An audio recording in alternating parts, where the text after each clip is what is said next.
Introduce himself and his team here. We're very honored to have you join us. Victoria, thank you very much. And Dr. Peng, it's an honor for us all to be here. We have a small group from SAIS of students who are interested in Taiwan and who have decided to give up their spring vacation to come and observe the election here. And we came in last, and so as typical in an educational institution, the only seats available were right near the front. So we're all up in this part of the room. Yes. Thank you so much. Thank you.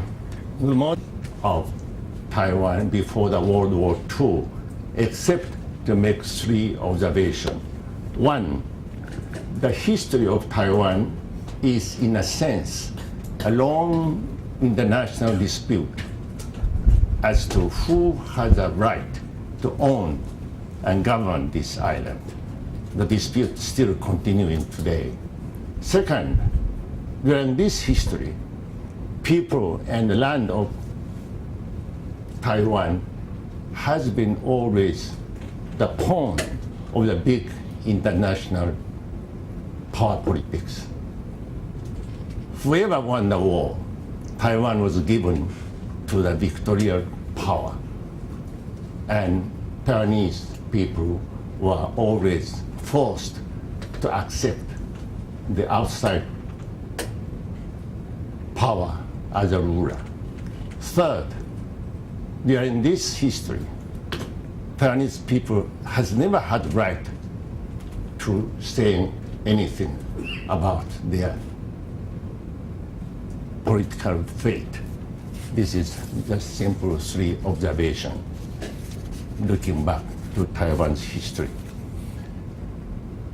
From 1895 to 1945, exactly 5 years, Taiwan was Japanese colony.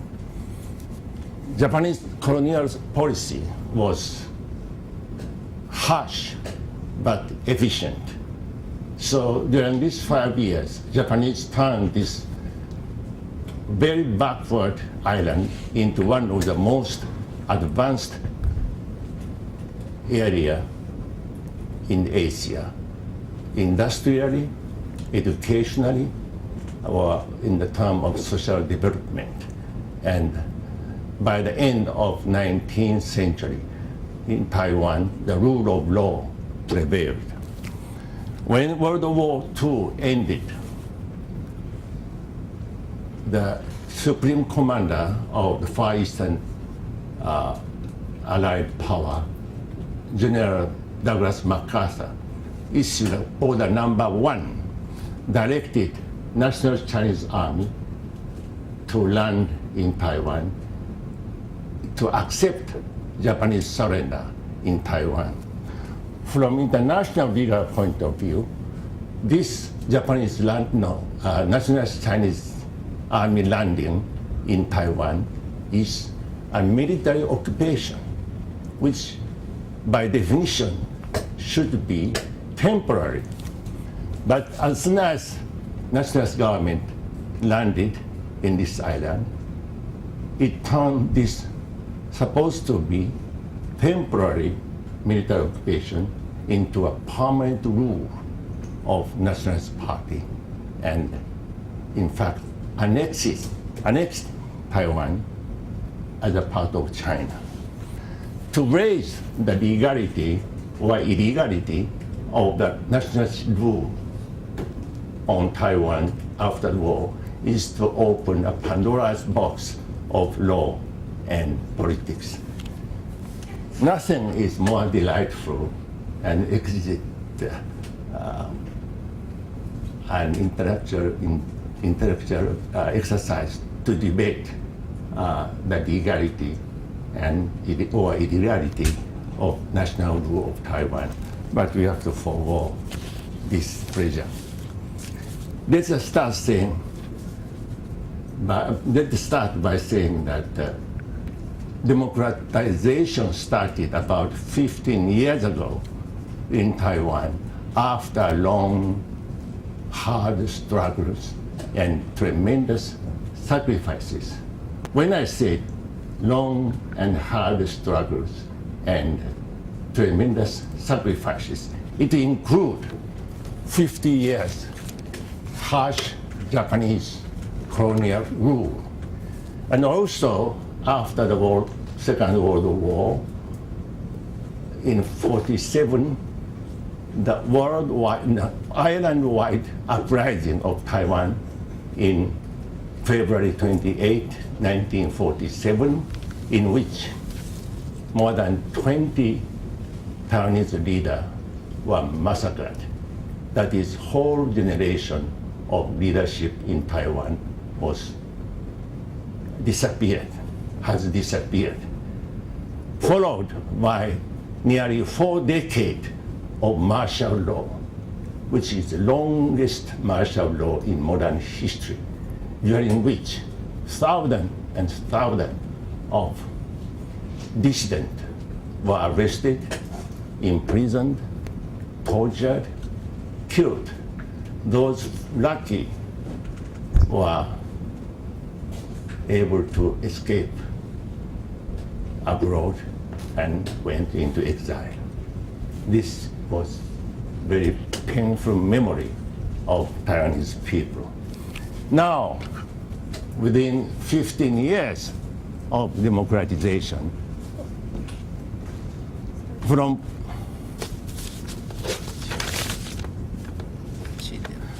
after 15 years democratization, now from president down, all local administrative chiefs, including mayors, including county chief, are all elected by a popular vote. And from central legislature, Congress, down to the city council, all members of this legislature, local level, central, all are elected by direct voting by the people. So now people here enjoy complete freedom of conscience, complete freedom of association, complete freedom of expression, etc. Now, the problem here is not the lack of the freedom. It is rather misconception or abuse of the freedom. So we are the first to admit the quality of the democracy in Taiwan remain very much to be desired. But we have to understand, compared to the Western democracy, which we think is more advanced, how long did it take for the Western country to reach the degree of democracy today?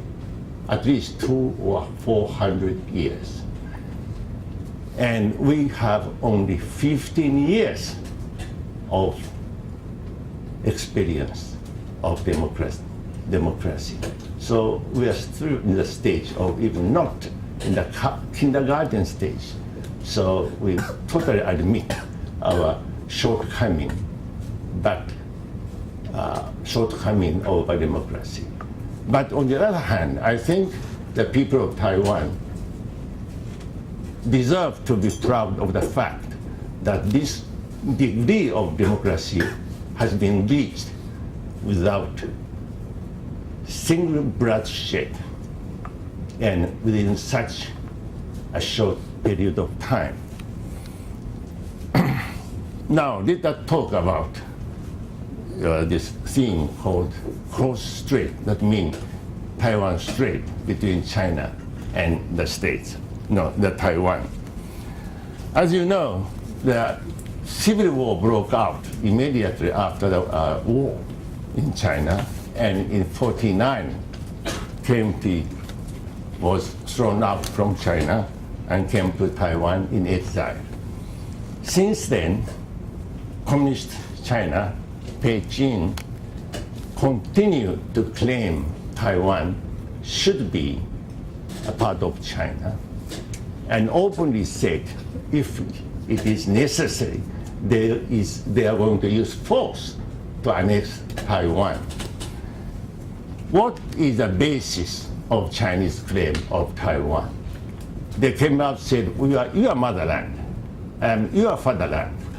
Like you are not, like it were not. You have to belong us. You have to accept our rule. This is their attitude. What is the basis of their claim? First, they said the most of the inhabitant of this island is a descendant of Chinese immigrant Chinese immigration started in 16th century. It is true, those majority of the people living in Taiwan now are descendants of this legal or illegal immigrant coming from South China. And in spite of the 4 centuries of intermarriages between those came from China and the local native aborigines, people here still conserve traditional cultural Chinese characteristic. This is true. But if any country in the world began to claim the territorial right of foreign land, simply because the biological or ethnic reason, ethnic origin of the inhabitant, then what would happen? There would be a countless claim and counterclaim in the world, and world would plunge into total chaos and endless war. If really you are going to say the majority inhabitant is Chinese origin, so China has a territorial claim over them, then China should be able to claim all Chinatowns in the States. Second reason they said is that Taiwan belonged to China long time ago. That is before given to Japan in 1895. It is true, before 1895, China claimed Taiwan was Chinese dynasty's territory. But their claim is quite dubious because they admitted they have never exercised effective control of the whole island. Even we concede that before 1895, Taiwan is a part of China, more than hundreds of years ago. Again, if any country in the world start to claim a land based on the fact that it was theirs hundreds and more years ago, then what would happen? There would again endless claim and counterclaim. Who is going to claim Texas? Who is going to claim Philippines, etc.? So this kind of claim is totally unacceptable under current international legal system. One of the Danish friends told me that if you listen to the Chinese claim over Taiwan, Denmark have a firmer basis to claim Iceland. Or Iraqi has more firmer claim over Kuwait. So this is the nature of the Chinese claim. Third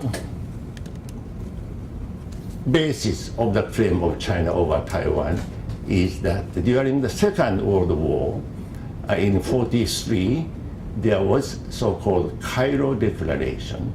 In 1945, there was so-called Potsdam Declaration. Both of them said after the war, that is, if and when the Allied power win the war, Taiwan would be given to China. nationalist China. It is true, there were those statements. But those statements were not legal document. They are not treaty. They has no legal binding force.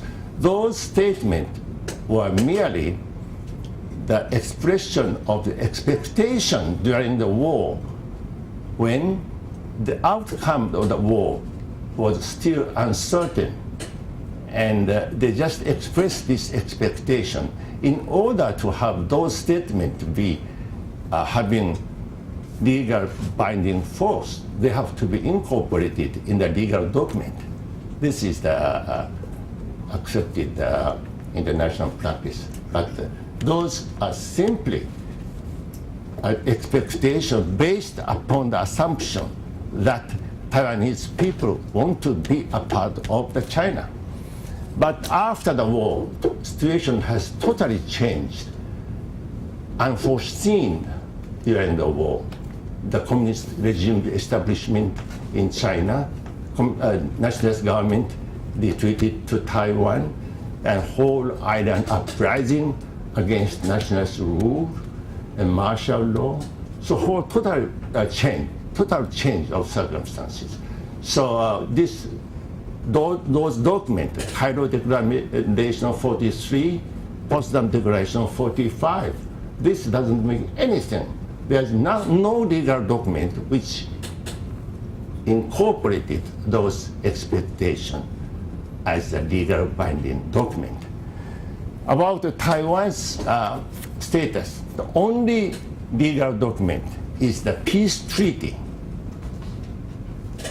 concluded between Japan and Allied power after the war. This is really the document which has legal binding force. What those peace treaty, only document defining Taiwanese legal status, peace treaty in 51 and 52, what do they say? They say the exact same thing about Taiwan's status. It said Japan renounced all rights, including territorial right, sovereignty over Taiwan, renounced Japanese right over Taiwan. So thus, Taiwan was detached from Japan legally in 51, 52. But after this detachment, Taiwan was attached to whom? No one. This document, only legal document, say only that Taiwan would be detached, taken away from Japan, but was not given to anyone. This is the real legal status of Taiwan after the Second World War. Here I can quote British Foreign Minister's statement in House of Commons in, I think in 55. This is a quotation from Eden. He said,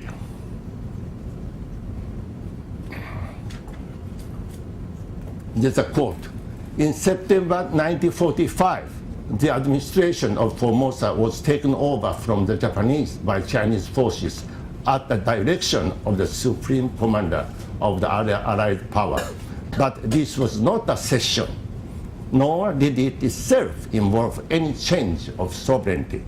Under the peace treaty of 52, Japanese renounced all right, title, and claim to Formosa and Pescadores. But again, this did not operate as transfer to Chinese sovereignty, whether to the people of the Republic of China or to the Chinese nationalist authority.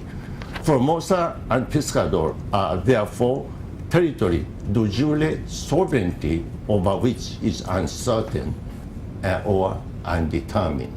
This is Anthony Eden's official statement at the House of Commons in 1955. So, as I said, to open this legality or illegality of nationalist rule in Taiwan is to open the Pandora's box of law and law. and politics, but we will forward this thing. But of course, we say the possession is a 99% of right. So nationalist government is actually ruling this island, in fact, until 4 years ago, until even today. So this is the Chinese position and our view about this Chinese claim. How about the states, United States? United States recognized Beijing government in '97, and from that time there is no formal official diplomatic relation between U.S. and Taiwan. But at the same time, as you know, U.S. Congress passed a law in 1980 called Taiwan Relations Act. So current relation, unofficial relationship between U.S. and Taiwan are based on this U.S. law. This law with legal binding force to the U.S. government, Taiwan Relations Act. The main point of Taiwan Relations Act is similar. First, Americans say that the peace and security of Western Pacific is the interest of the U.S. government and international community.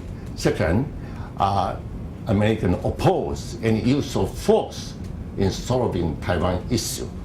Third, U.S. would provide with the arm of defensive nature to Taiwan government, and U.S. would maintain the capability of resist any use of force. And anyone, if it is going to use force against this issue, this would be quote unquote grave concern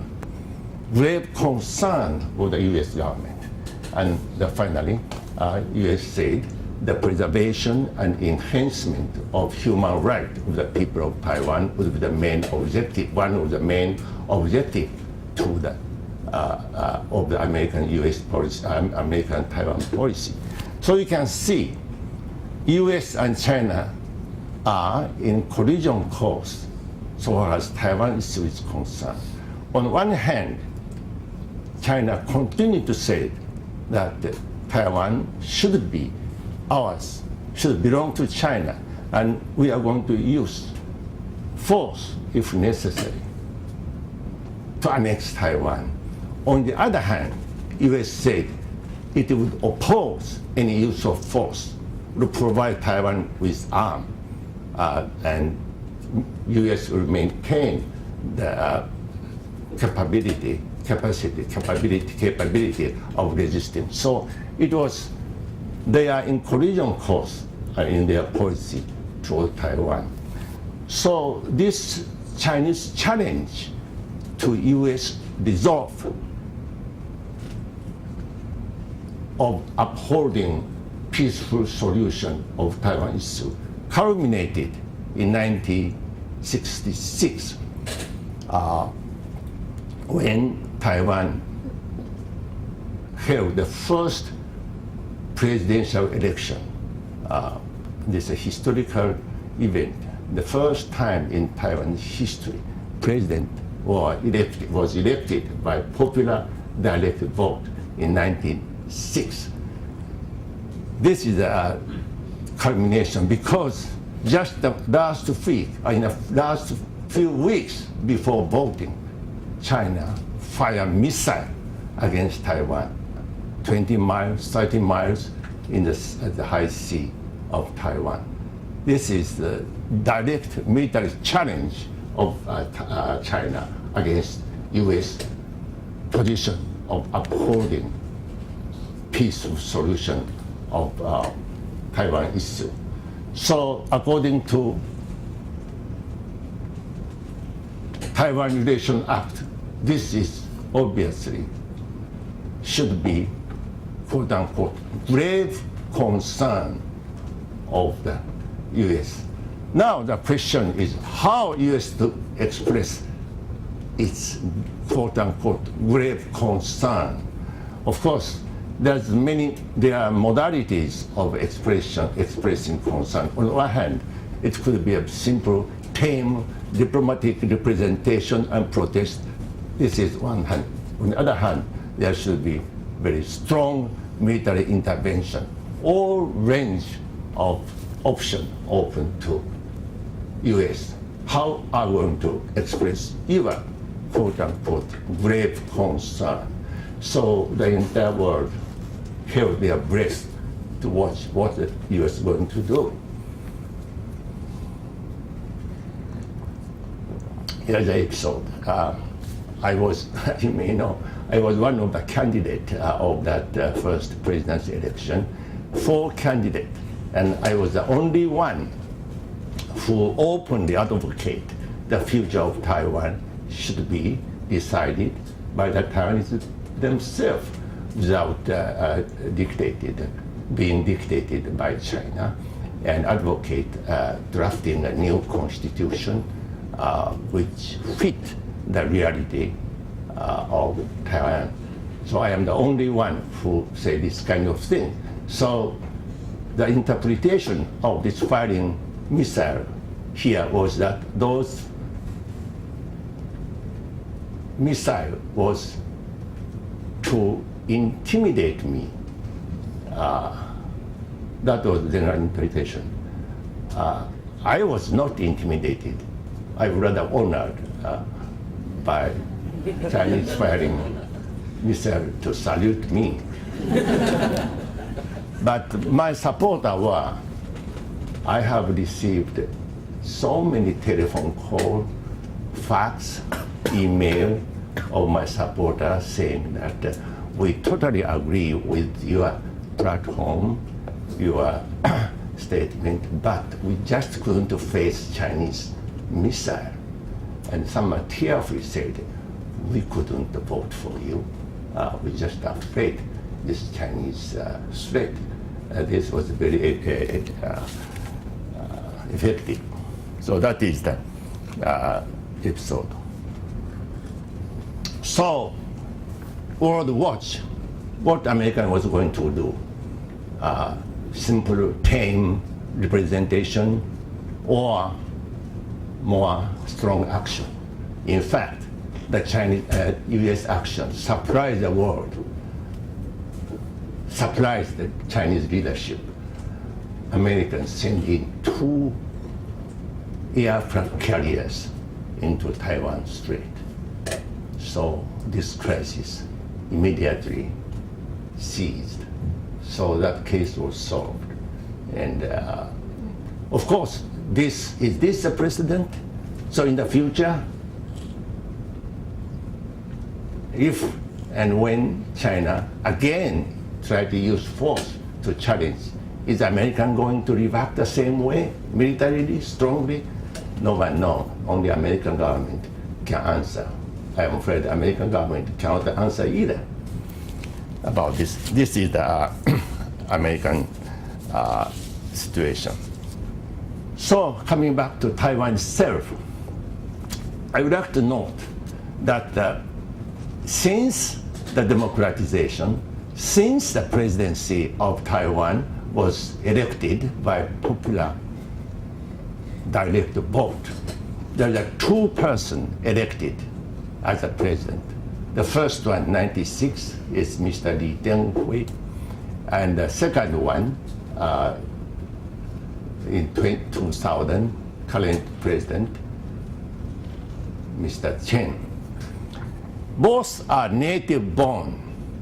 Both identify themselves as a Taiwanese. But from their inauguration, they were extremely conciliatory to China, try to accommodate, try to work out some kind of compromise with China. For instance, Mr. Lee's case, he even formed a called committee or commission for unification with China. Said we have to do it stage by stage. If China democratizes, if China has an economic level equal to Taiwan, and so on. It's a long-range unification program. It may take half a century, But anyway, to accommodate Chinese, to appease Chinese, they have this one. But at the end, he was exasperated because Chinese reject all these things with disdain, with insult. So by the end of his term, he said, no hope. We have to have two different countries, 两个论, two countries. You are country, we are country. So we can have a special relationship, but there is no hope of working out. This is his conclusion. Second, native-born president, directly elected, current president. In his 40 years ago, in his inauguration speech, May 20, he was so conciliatory to China, so he lost many supporters because he was so conciliatory, said we are not going to do this, we are not going to do this.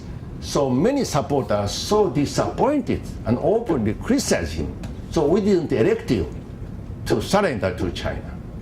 It's so conciliatory. But after his proposal were also rejected immediately by China with insult and disdain. So finally, he also said no hope, exasperated. He said, 两个论, 一边一国, how do you say 一边一国? Says each side is a different country. That means you are your own country. We are our own country. So there is no way of working out. He was disillusioned of any kind of working out. So the Secretary General of the President Office openly said, China is hopeless. We cannot work out anything with him, with them, even we try to. This is the situation now. So now is entering the last week of second term campaign for this president. And as you know, a couple of months ago, he proposed and passed by the legislature a law of referendum,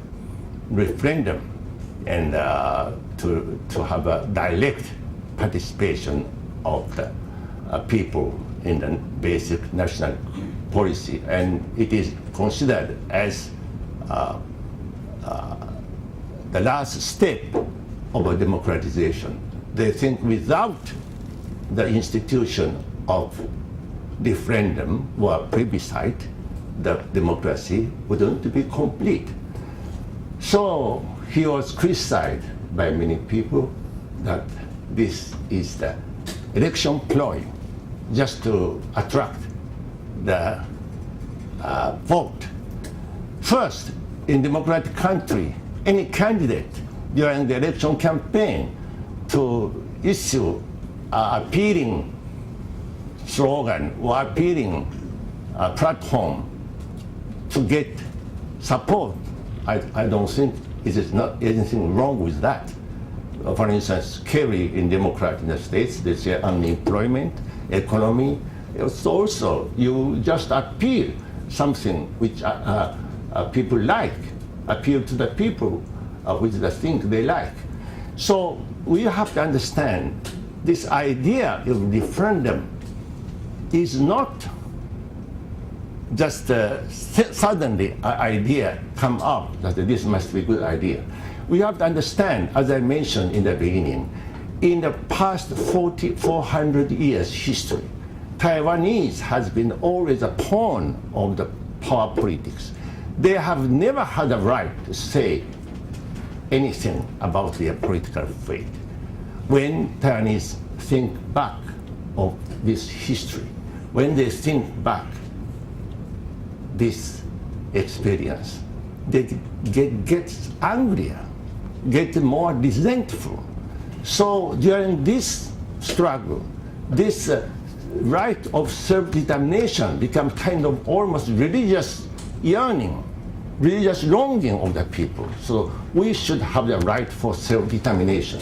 So this is a long-rooted aspiration of the people based on their rather tragic experience of 400 years, always dictated, their fate was dictated by the outside power.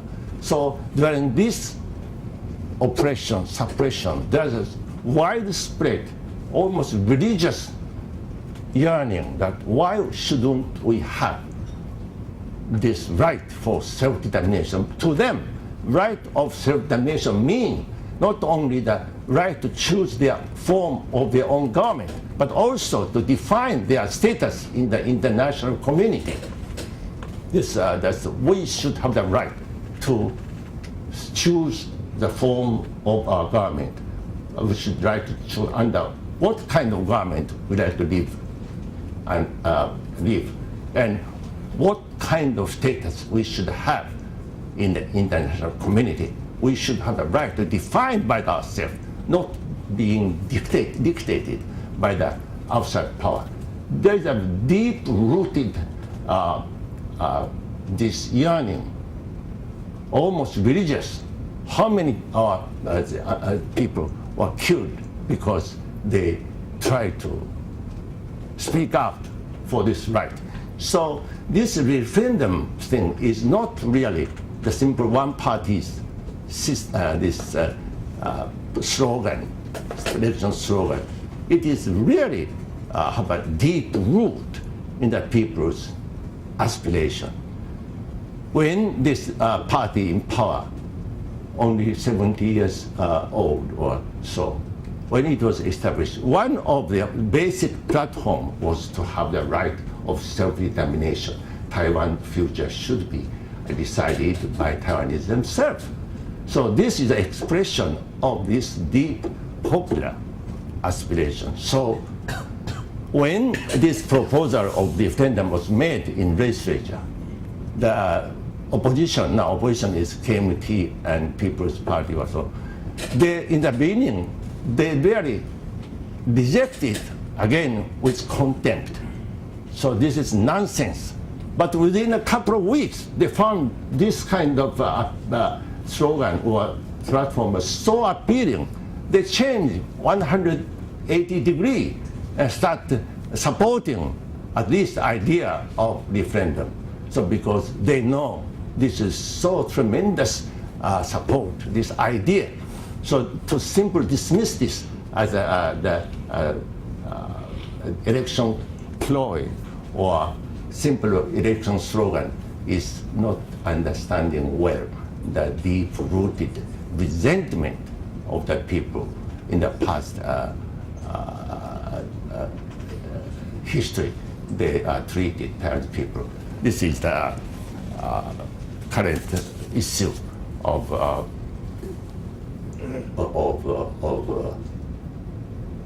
referendum's nature. This is my understanding. But unfortunately, this was criticized internationally, including US, that this is the provocation and no one should change the status quo of Taiwan Strait. Here, I'd like to say something about so-called status quo. American government keeps saying, don't change status quo, status quo. What is a status quo? What is a status quo? Status quo is not static. It's a dynamic. Status quo is, you cannot pin down what the status quo. Domestically, China has evolved from cultural revolution to the open market, the evolution in China. In Taiwan, there's also evolution, democratization. So what is the status quo? Suppose China increased missile aiming at Taiwan from 200 to 500. Is that change of status quo?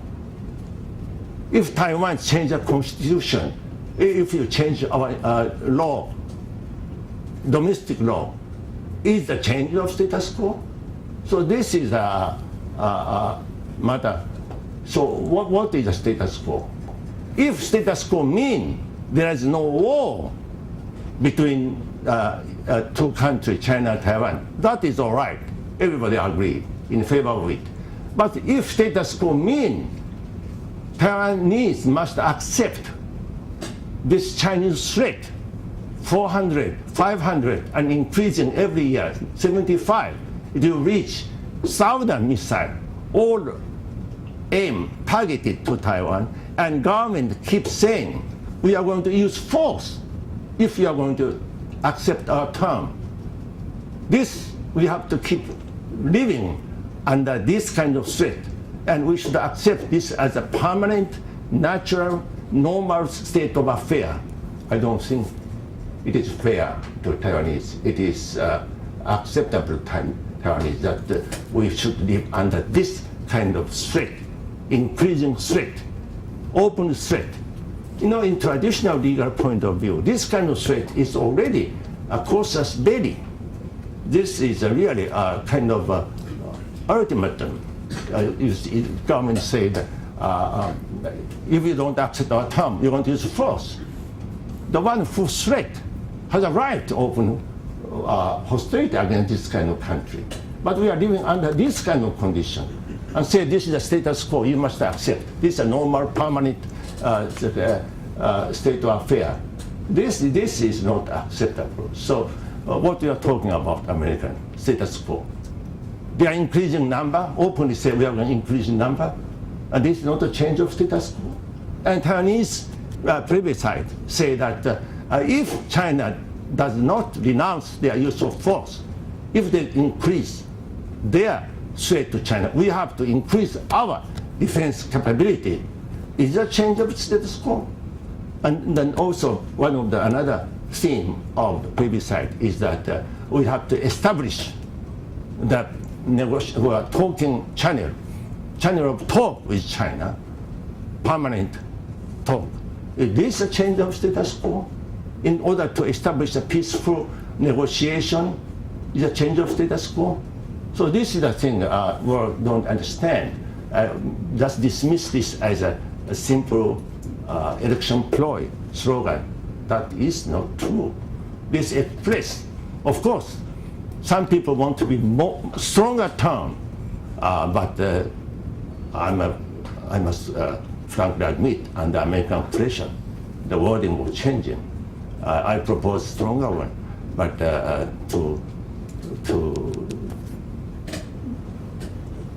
please American, the term is extremely conciliatory, only very defensive, so we call defensive peace referendum.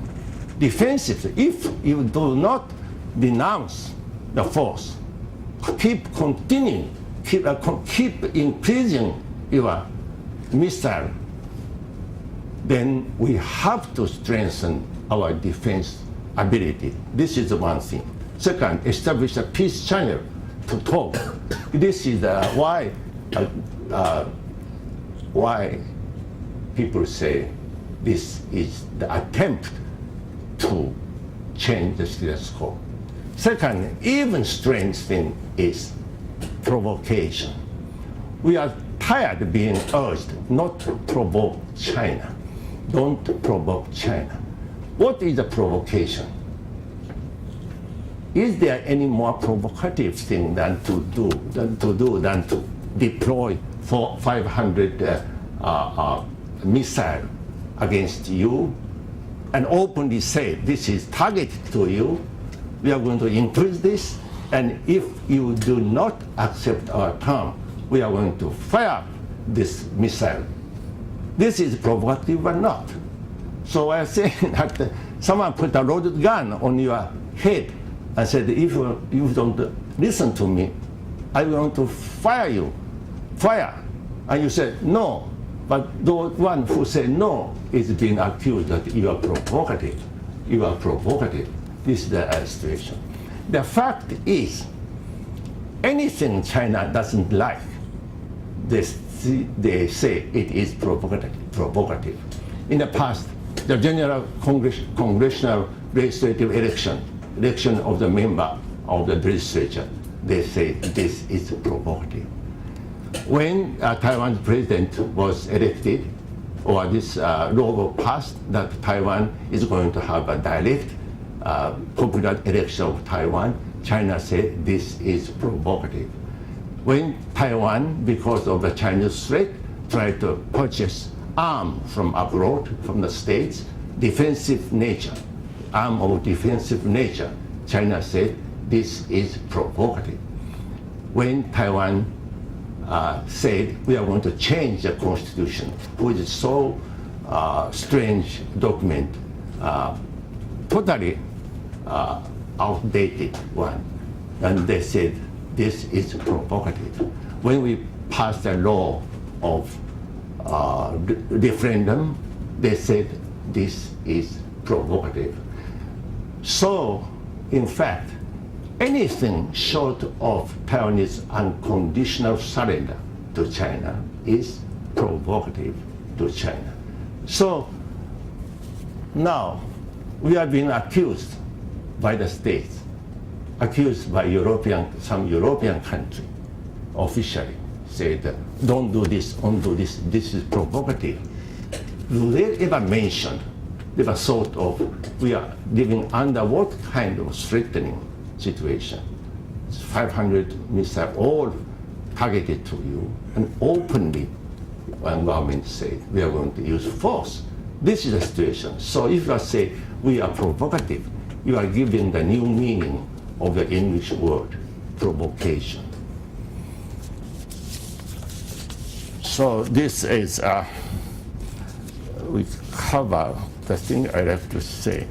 So another thing is the so-called one China. China keeps saying you should accept one China. I am in favor of one China, except that Taiwan should not be a part of that one China.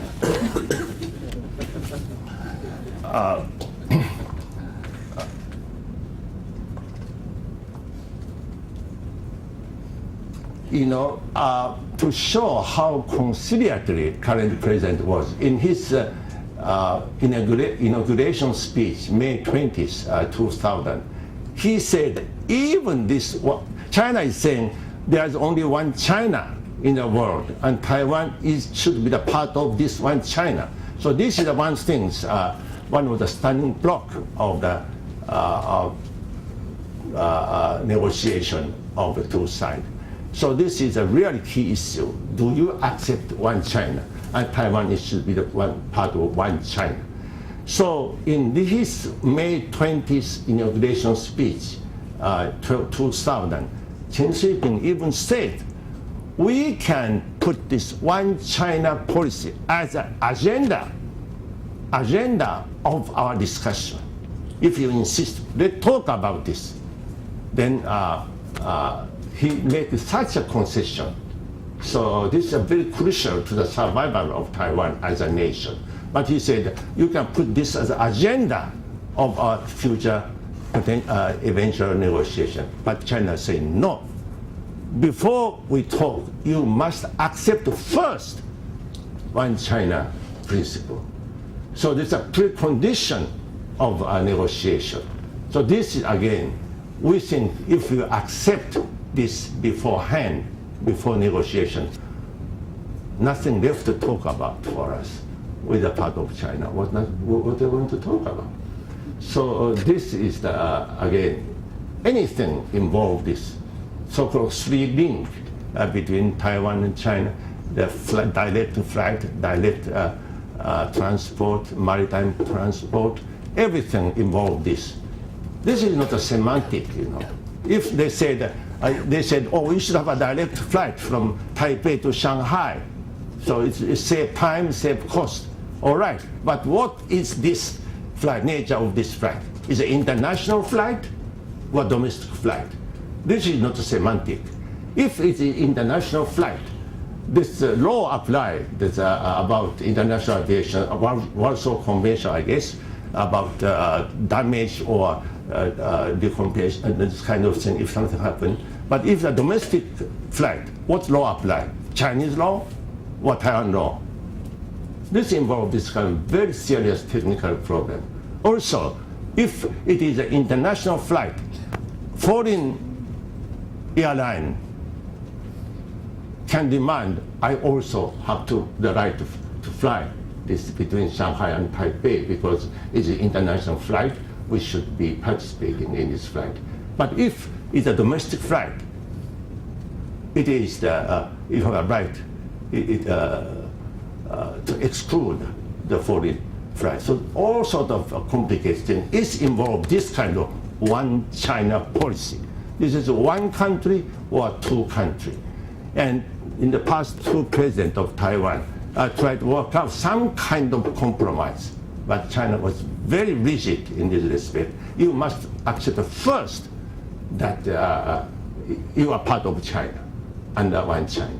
So this is the most serious stumbling block of the negotiation by two. So to them, this is a precondition of any contact.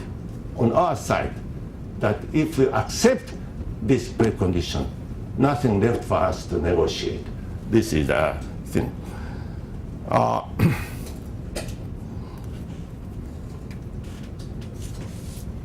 We have to understand, in the national point of view, the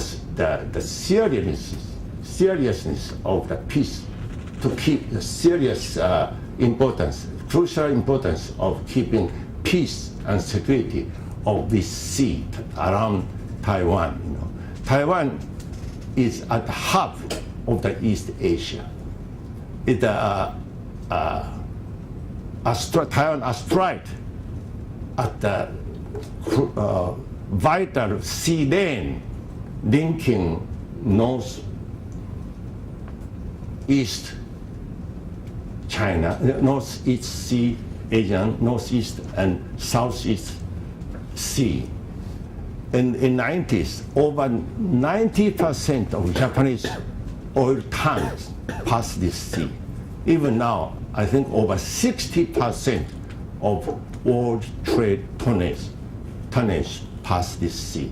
So it is important, this sea, Western Pacific around Taiwan's Strait, this sea, to keep peace and under the control of free democratic nation. If it being controlled by authoritarian, which does not abide to the civilized code of international behavior, it is very, very serious threat to the international trade. Japan, Korea, they depend on this. More than 70% of oil tank pass this sea. Even worldwide, more than 60%, nearly, I think maybe over 70% of trade tonnage pass this sea. So this also very strategically, economically, very important to keep this area free out of the hand of authoritarian regime which disregard the civilized code of international behavior. Another issue in Taiwan is the so-called identity problem. In Taiwan, I don't know whether you are familiar with this, the discussion has been raising that who are we, Taiwanese? Who are we? Are we Taiwanese? Are we Chinese? Or we are both Taiwanese and Chinese? This identity consciousness is a big issue, culturally, educationally, and also politically. We have to admit that Taiwanese consciousness of Taiwanese identity is getting stronger. Because although, as I said, majority of inhabitants are descendants of Chinese immigrants 400 years ago, and despite of the fact, more than people know, there's a widespread intermarriage between those so-called Chinese immigrants and Aborigine. And recently, a study was made by Kaohsiung's medical school. They test, I am no expert, I don't know what they're talking about, but the DNA of Taiwanese majority are different DNA of majority of mainland. So some kind of much more than Taiwanese is aware, there's very widespread intermarriage, because you can imagine 400 years only male was able to come to Taiwan. and then there is Spanish, there is a Dutch occupation soldier, male, so there is also some kind of liaison, and you can sometimes say sort of blonde, blue eyes, Southern Taiwanese. Sometimes you run into them. So, in spite of the ethnic predominance of Chinese culture, Taiwanese have undergone totally different experience from those Chinese in mainland China. So as a result, we have experienced Dutch, Spanish, and Japanese 50 years.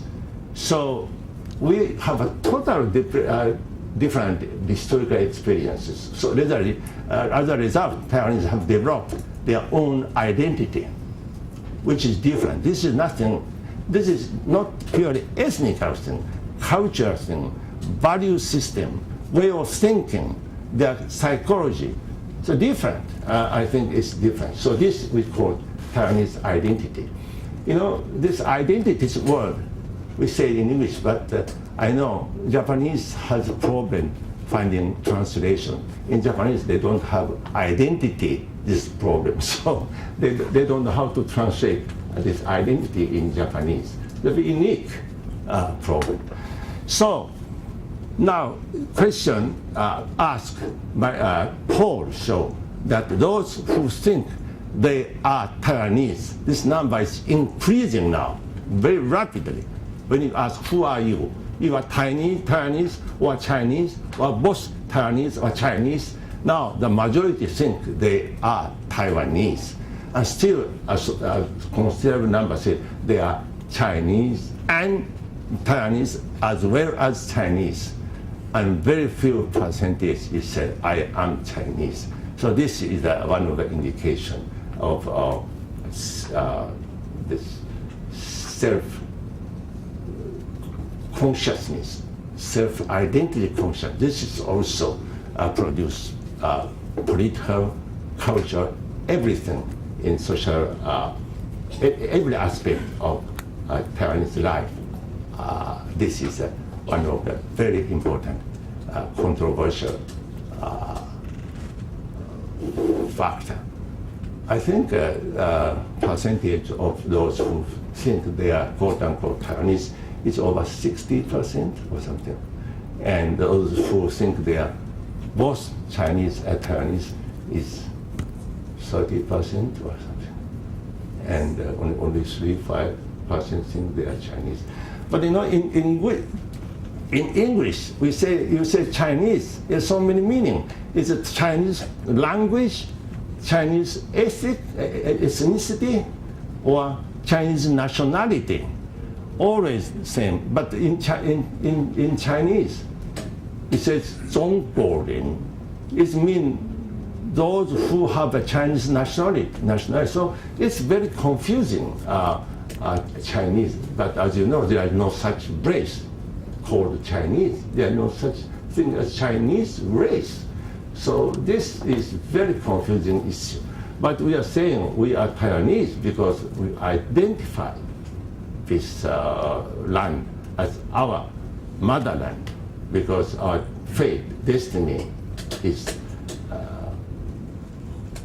inseparably bound by this land. Also another interesting episode. In 1895, when Japanese took over Taiwan, they gave Taiwanese inhabitants of at that time about 400,000. No, not 400,000. The choice, you want to be a Chinese or become Japanese subject. If those want to be Chinese, you can leave or register as foreigner. The result was about just a second, I have exact, this here. Yes.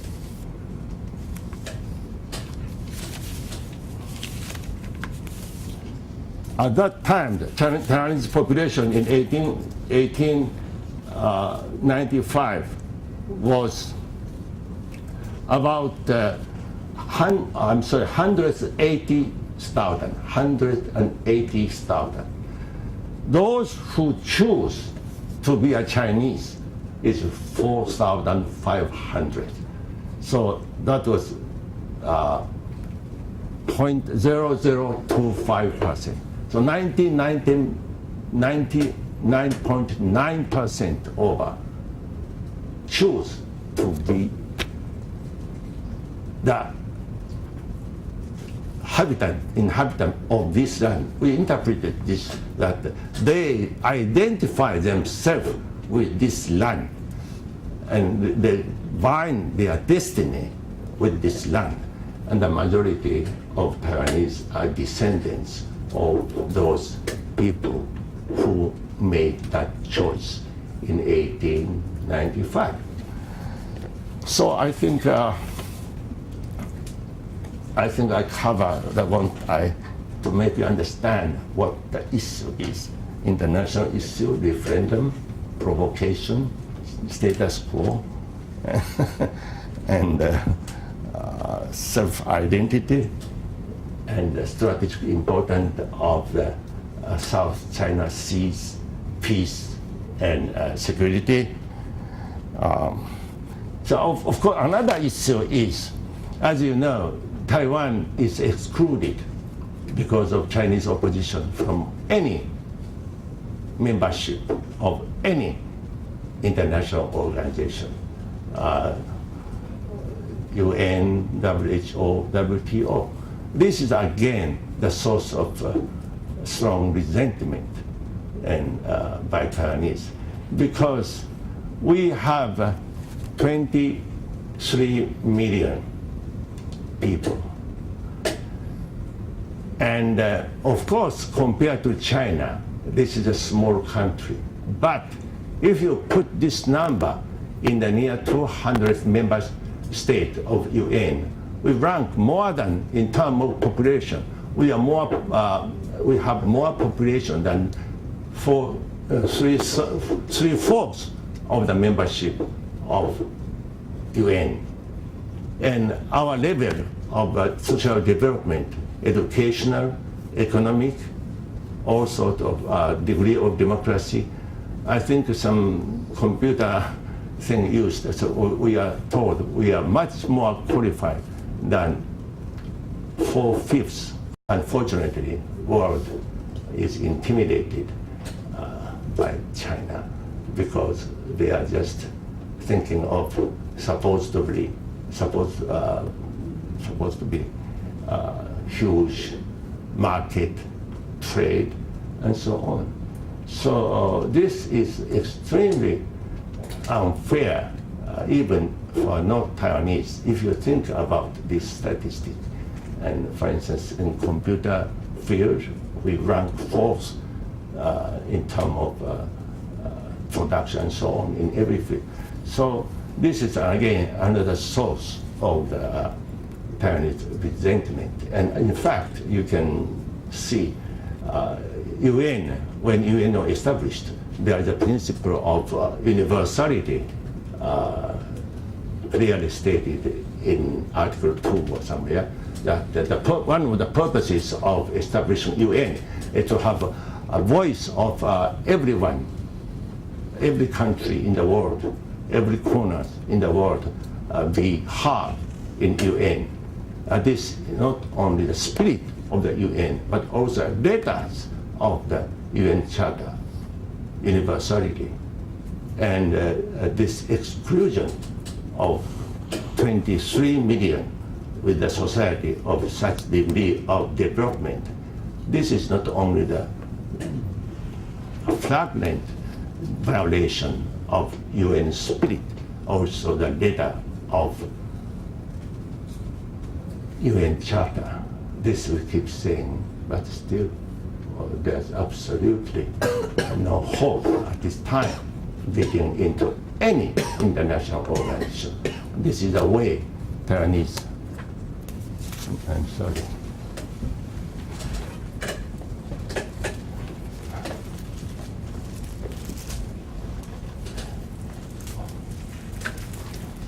Taiwanese are treated by the world. By the world. I think I should stop here.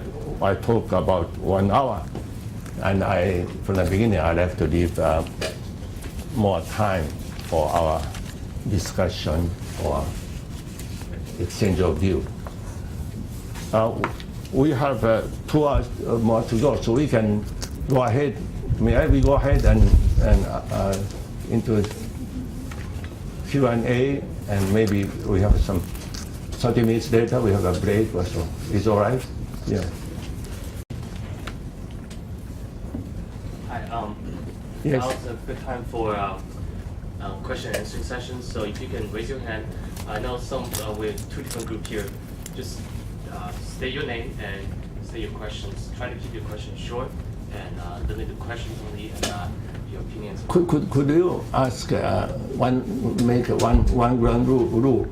No more than at once, more than 2 questions. If someone says 6 questions, by the time you get 6, I forget the first question, you know. So.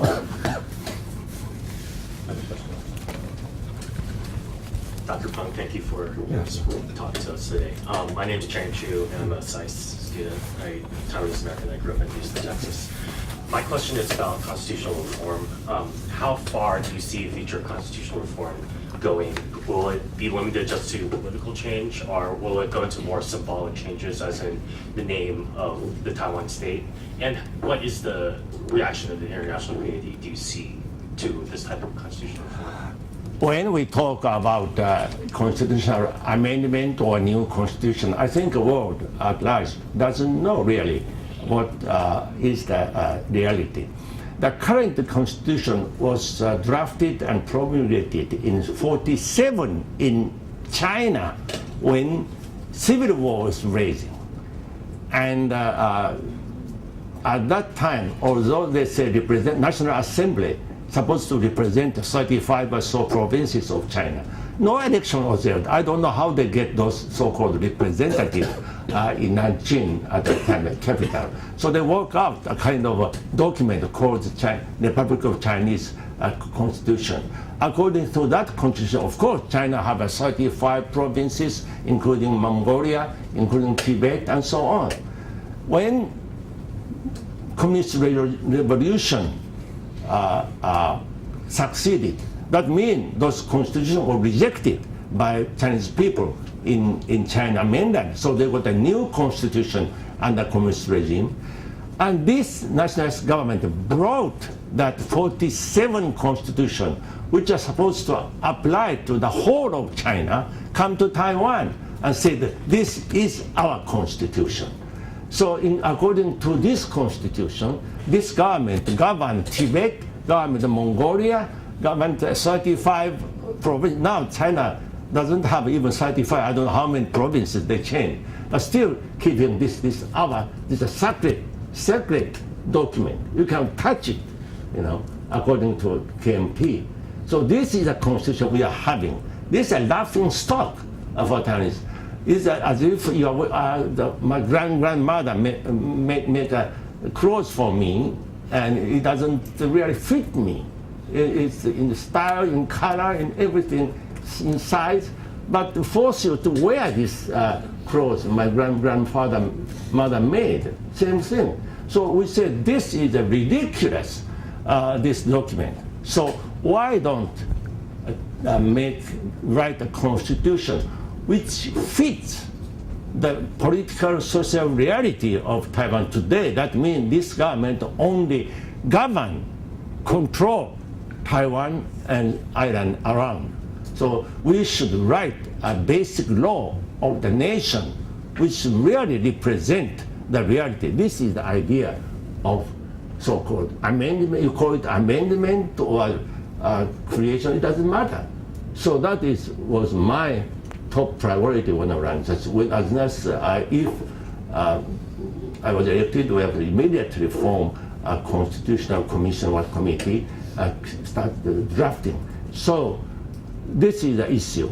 So even, again, this kind of platform appeal to the people. The current president says he's going to have immediately have, after elected, to form a constitutional committee and draft new constitution or change constitution, whatever you like, and put in referendum in 2006, and the new constitution could be in effect from 2008. By that time, his term ends. He cannot succeed himself.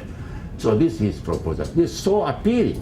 It's reasonable, you know, for the people to see this 47, this antique thing, this laughing matter.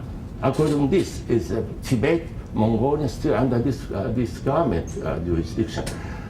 So even came to the same thing as a referendum. When the proposed referendum, the beginning, this opposition came to say, oh, this is nonsense, and so. But immediately, a few days later, they have to change the tone. Same thing. They also said, we are going to have a constitutional reform. The ambiguous. So they have to satisfy this kind of reasonable demand of the people. So far happening is really, no, of course I am partisan, but when Chen says something which appealing to the voter, came to immediately follow and say, we will do that too, we will do that too. But the problem is the people's perception, as you know, is important in candidates. So even you start saying same thing, you perceive, who are you really mean it? Or you really sincere in your campaign speech? That is, I think, problem with a KMP candidate and referendum or constitution. They just keep following thing Chen said, because that they appeal people's heart, what they found in their heart, the referendum and constitutional amendment of constitutional change.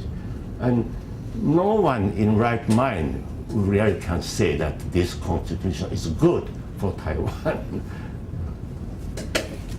I see have Terry and then Max. Is this working? Okay. I'm Perry Shea. I'm from California, and I have, I guess, a question about the referendum, or the referendum law, which was passed under highly restrictive conditions, which is, number one, has to be initiated by the president, and two, has to be under a national emergency condition, which is the condition under which this referendum was proposed. In order to proceed with other referendums in the future, such as perhaps changing the Constitution or other issues that may arise, there seems to need, it seems like there needs to be some more flexibility in the referendum law. Do you sort of foresee that occurring anytime in the near future? Okay, I didn't mention that the referendum passed, but this referendum law is the worst you can imagine, because this was a law because the opposition suddenly think this appeals, so they cannot really oppose the referendum. So in fact, they are saying, okay, you want a referendum, so I give you a law of referendum. In fact, by majority, they passed a law which makes referendum, in fact, impossible. That is a law of referendum which makes referendum impossible, because in order to make it according to the law, you have to vary how many signatures, how many, impossible to do under that kind of law. Of course, this could be changed if a majority of the legislature changed. But they carelessly left one loophole. In Article 17, the president, if sovereignty was threatened, if there's a national emergency, president can initiate the referendum without going those impossible procedure. So only a couple of days after this law passed, president use this loophole, saying, as a president, we are threatened, so we are going to have a referendum according to law. Now, the opposition said this is illegal. They said, they are asking people, don't go to vote because this referendum is illegal. Because the argument is, there is no national emergency. That is the argument, that there is no national emergency. Government, president is using this as a pretext of holding referendum. Again, it's a question of perception. Now, president said, this is an emergency. Why? Because there's one neighbor country deploy so many missiles, which is increasing, and openly say we are going to use force if you don't accept our term. They say this is threatening our existence, not only sovereignty. But opposition said, no, this has been going for so long that no danger at all. So this is a matter of interpretation. But legally speaking, this right of interpretation is on the president, because president has a right to interpret we are in national emergency or not. So technically, I don't think it's illegal. So what KMT and saying that there is no threat in spite of verbal threat or military threat. There is no really danger of war. So this is illegal. So that implies what they are saying, that Communist Chinese is only bluffing. Do you think so? That is a matter of interpretation. They're just bluffing. They deploy missiles, but they wouldn't go into war. But as a national leader, you can lead the second guess your enemy's mind. Said, "Oh, this is bluffing." Then when is a national emergency? When missile began to drop on your head, you say, "Oh, this is a national emergency, so we have to hold plebiscite." This is a matter of interpretation. But I think, right or wrong, I think legally technically, government or president has, according to that bad law, still has right to interpret whether we are in danger or not. So he's exercising this right. And of course, this is a bad law. And you know, the whole point of plebiscite or direct democracy or referendum is representative system, sometimes is corrupt in Taiwan case and really doesn't work well. So there's a parallel way to help that if representative system doesn't really fully have a good effect, then we have a parallel, direct people's voice be heard. This is a parallel thing. But according to this law, bad law, all this initiative, except President one, must be passed by representative of the legislature. So that is very strange, you know. It's a kind of judge and jury, the same thing, people doing the same thing. So this is very contradictory. The whole point is parallel, equal right. But now, according to this law, any referendum initiative must be agreed upon by the representative of the legislature. That is the main flaw of this. So it makes it impossible to have referendum except using this 17 Article 17. Of course, accusation, criticism is, as I said, he said illegal, there is no national emergency, but this is an invasion of the president right. This president has a right to interpret things.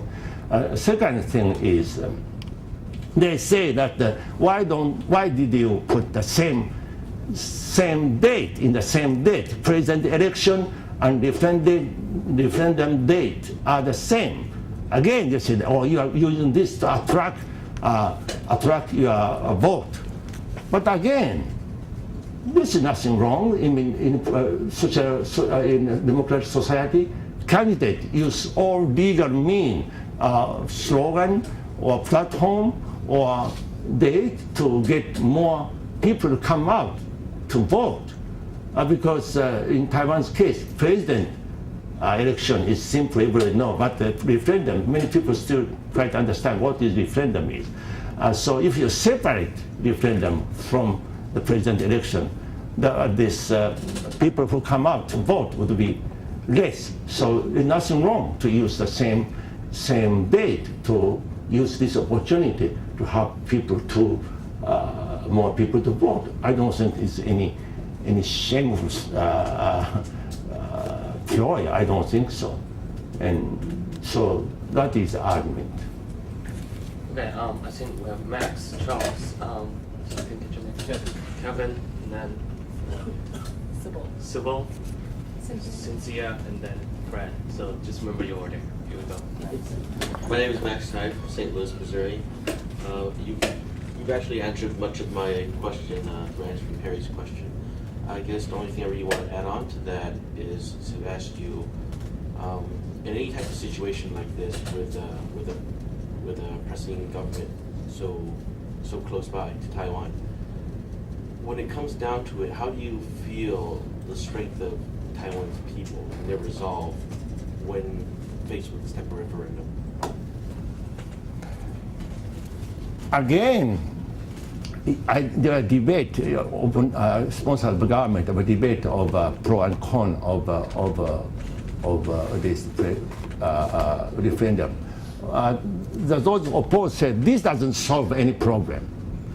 But the referendum doesn't solve problem. This, for instance, of course, referendum is a political thing.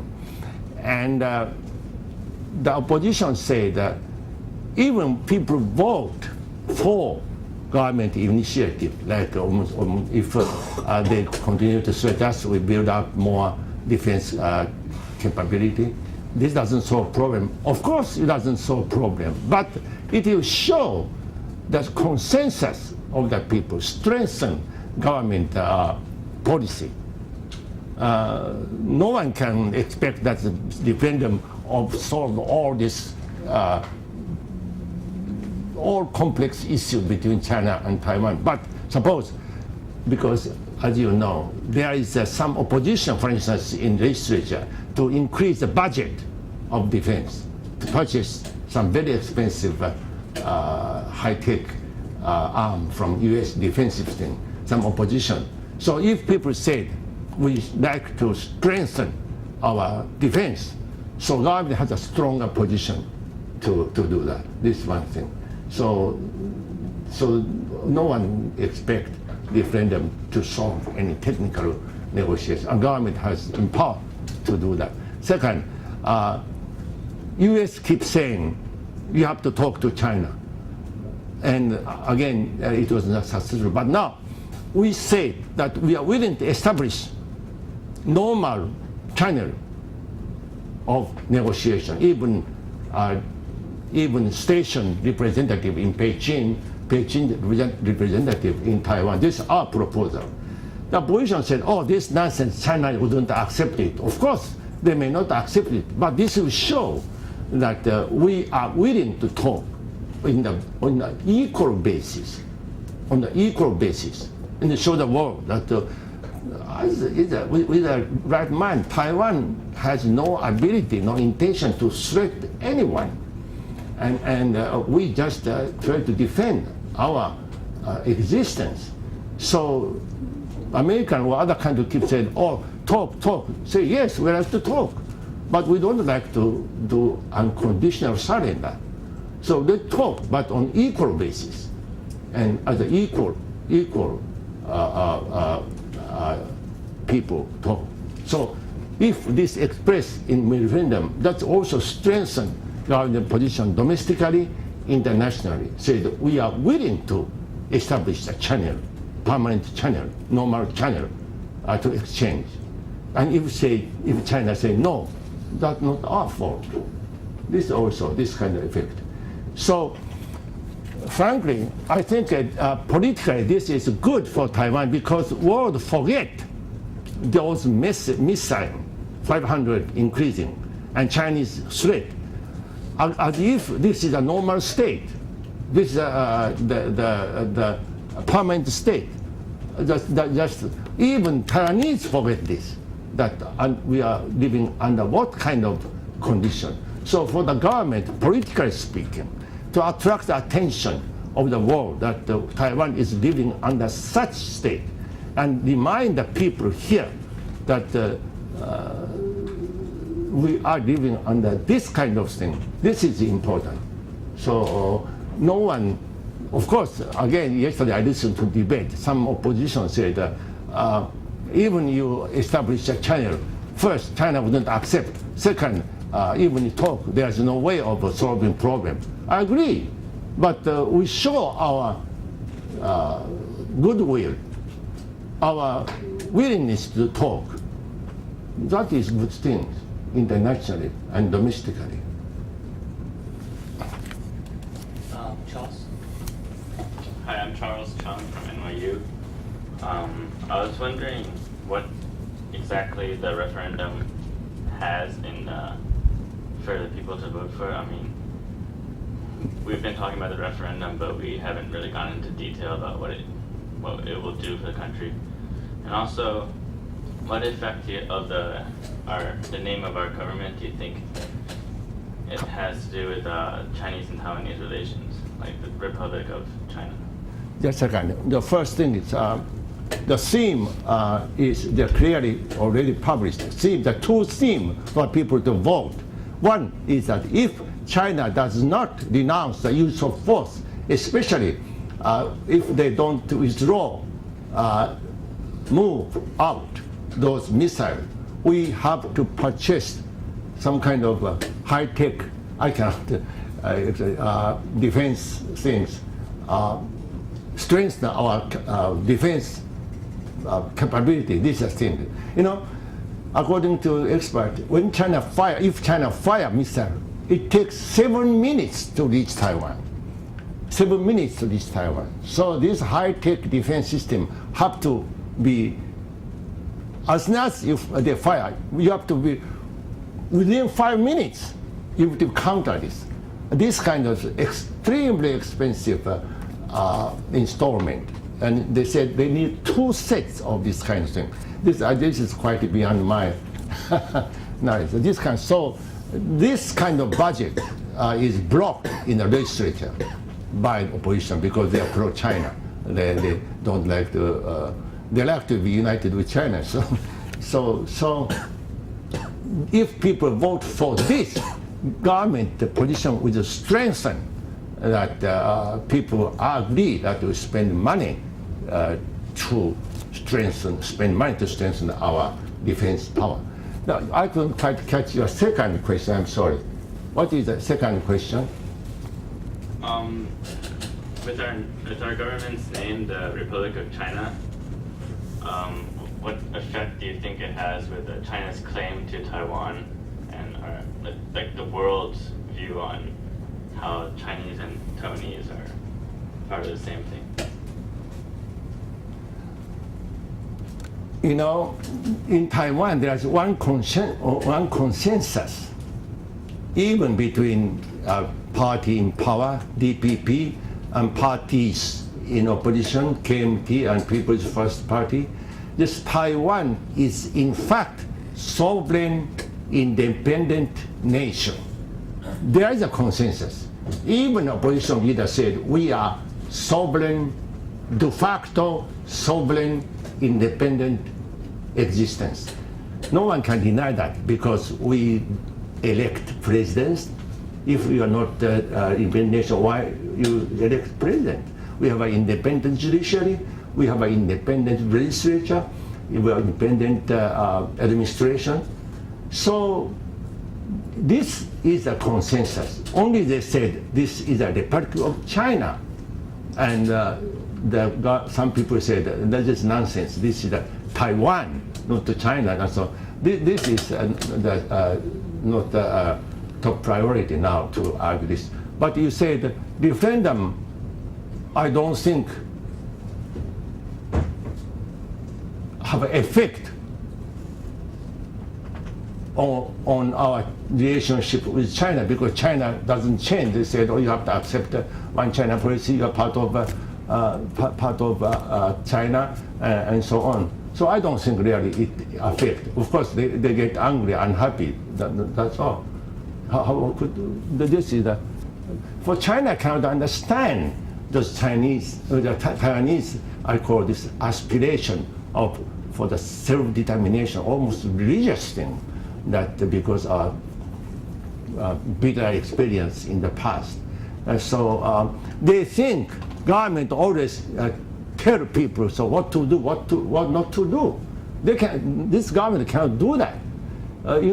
This happened last night. I didn't see it, but people are really impressed. In Wundin, in the middle China, the president accept the interview of TV, and whole thousands of people line up and ask direct question to president. And this is really unusual.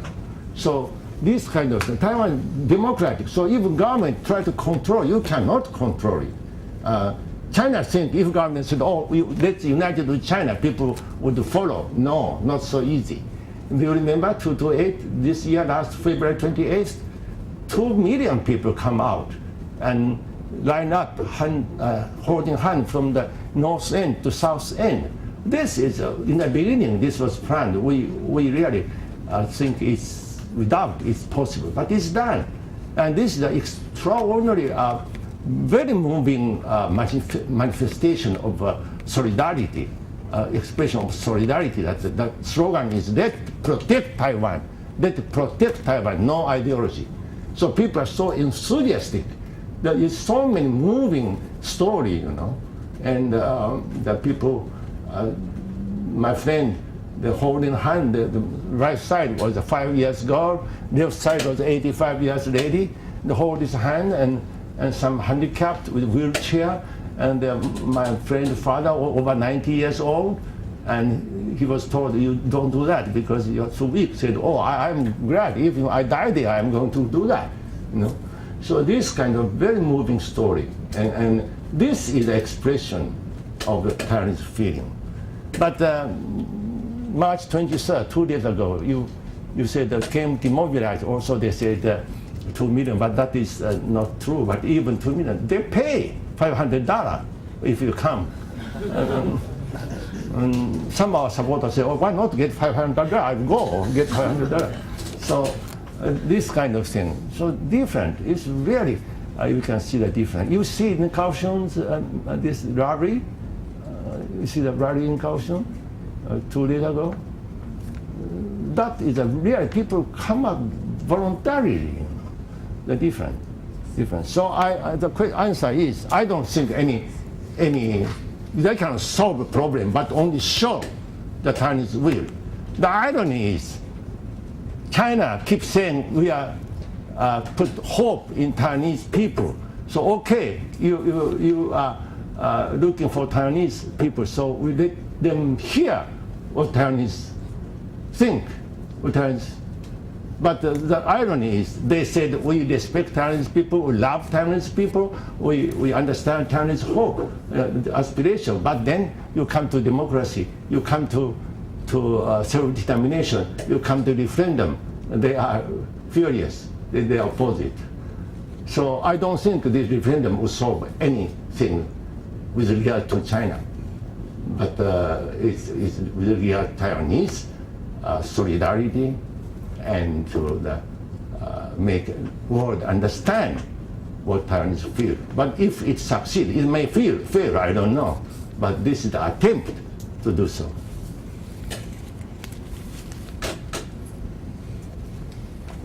My name is Kevin Biggs from iJet Travel Risk Management in Annapolis, Maryland.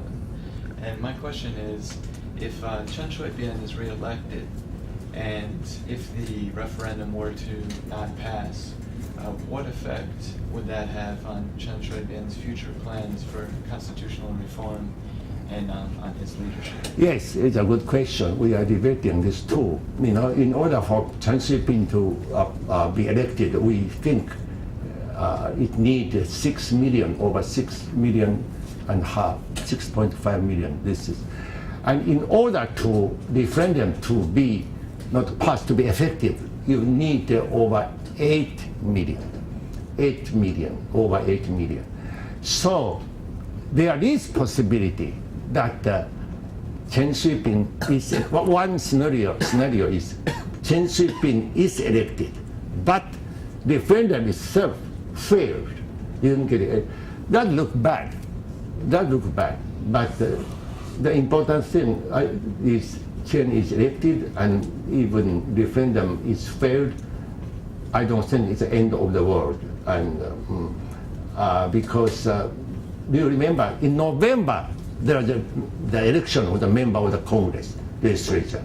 So this is important. Now opposition control legislature. So if Chen Shui-bian is elected, their chance of member of legislature will increase and become majority. Then they are ready to rewrite the law of referendum, make it more realistic. There's a possibility. So this is bad things if Chen, of course the worst thing is Chen failed to be elected and referendum failed, is the worst scenario. The second worst is Chen is elected and referendum failed. That is bad thing, but I don't think he can manage it. And constitutional change is really appeal the people. So it depends in the future new legislation, new Congress in November.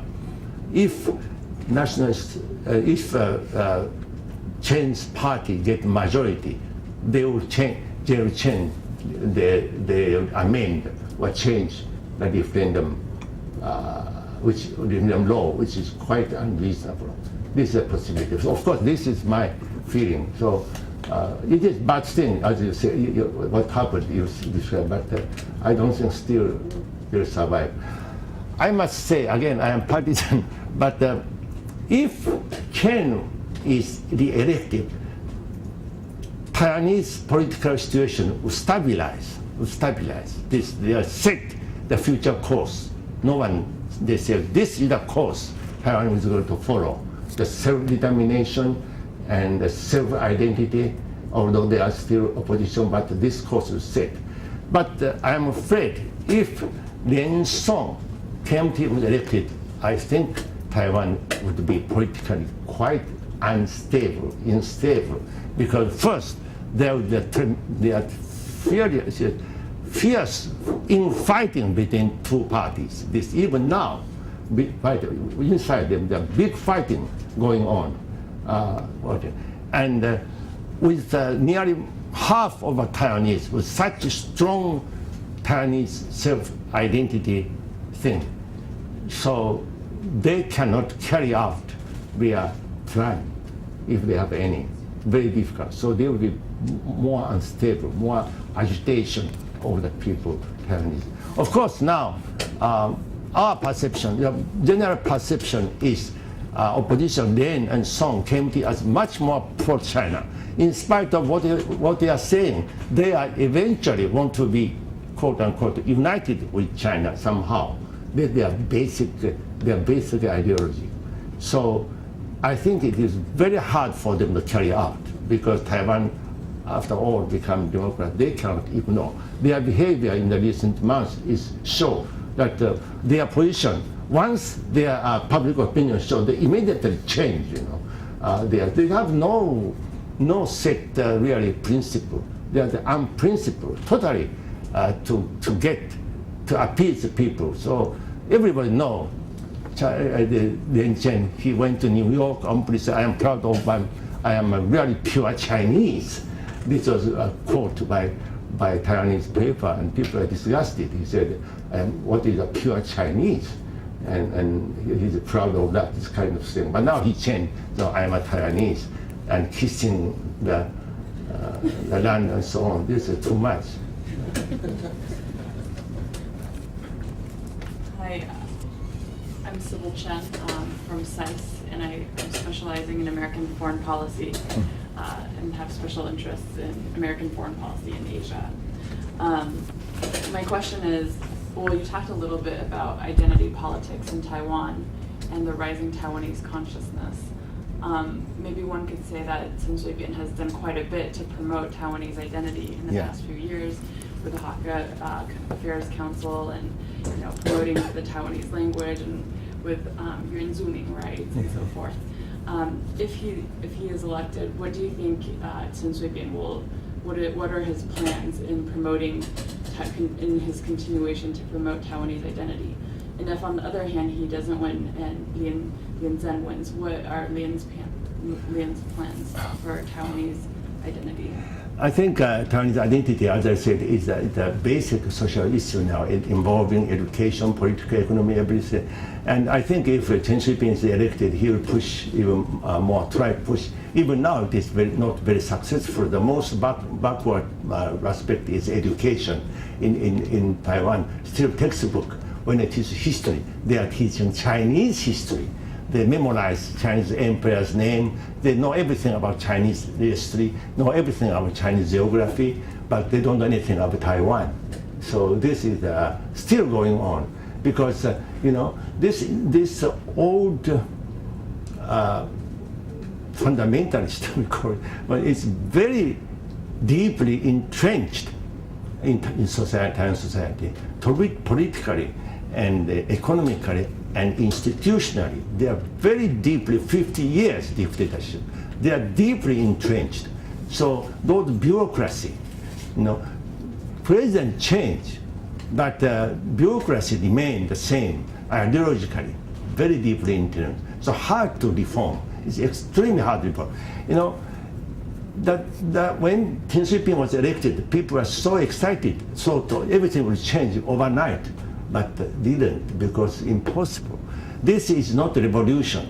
Someone said democratic reform is more difficult than revolution.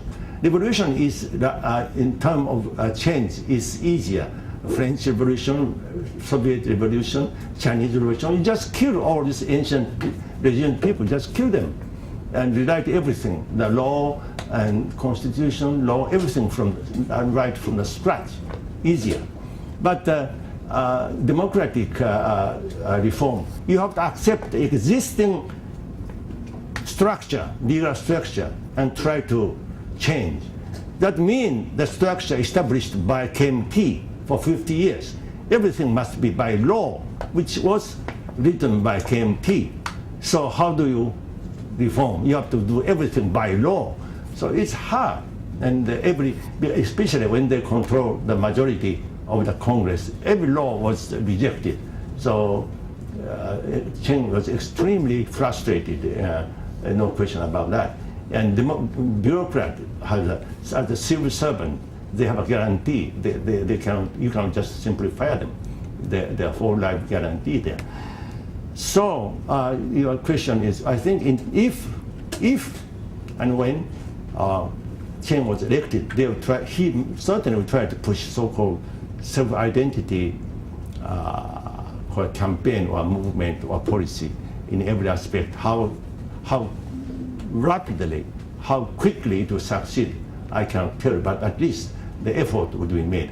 But if Lin Chen is elected, he will pay lip service to this too, no question about that. But I don't think he will do it with the same enthusiasm with that. That is the difference. This is a perception.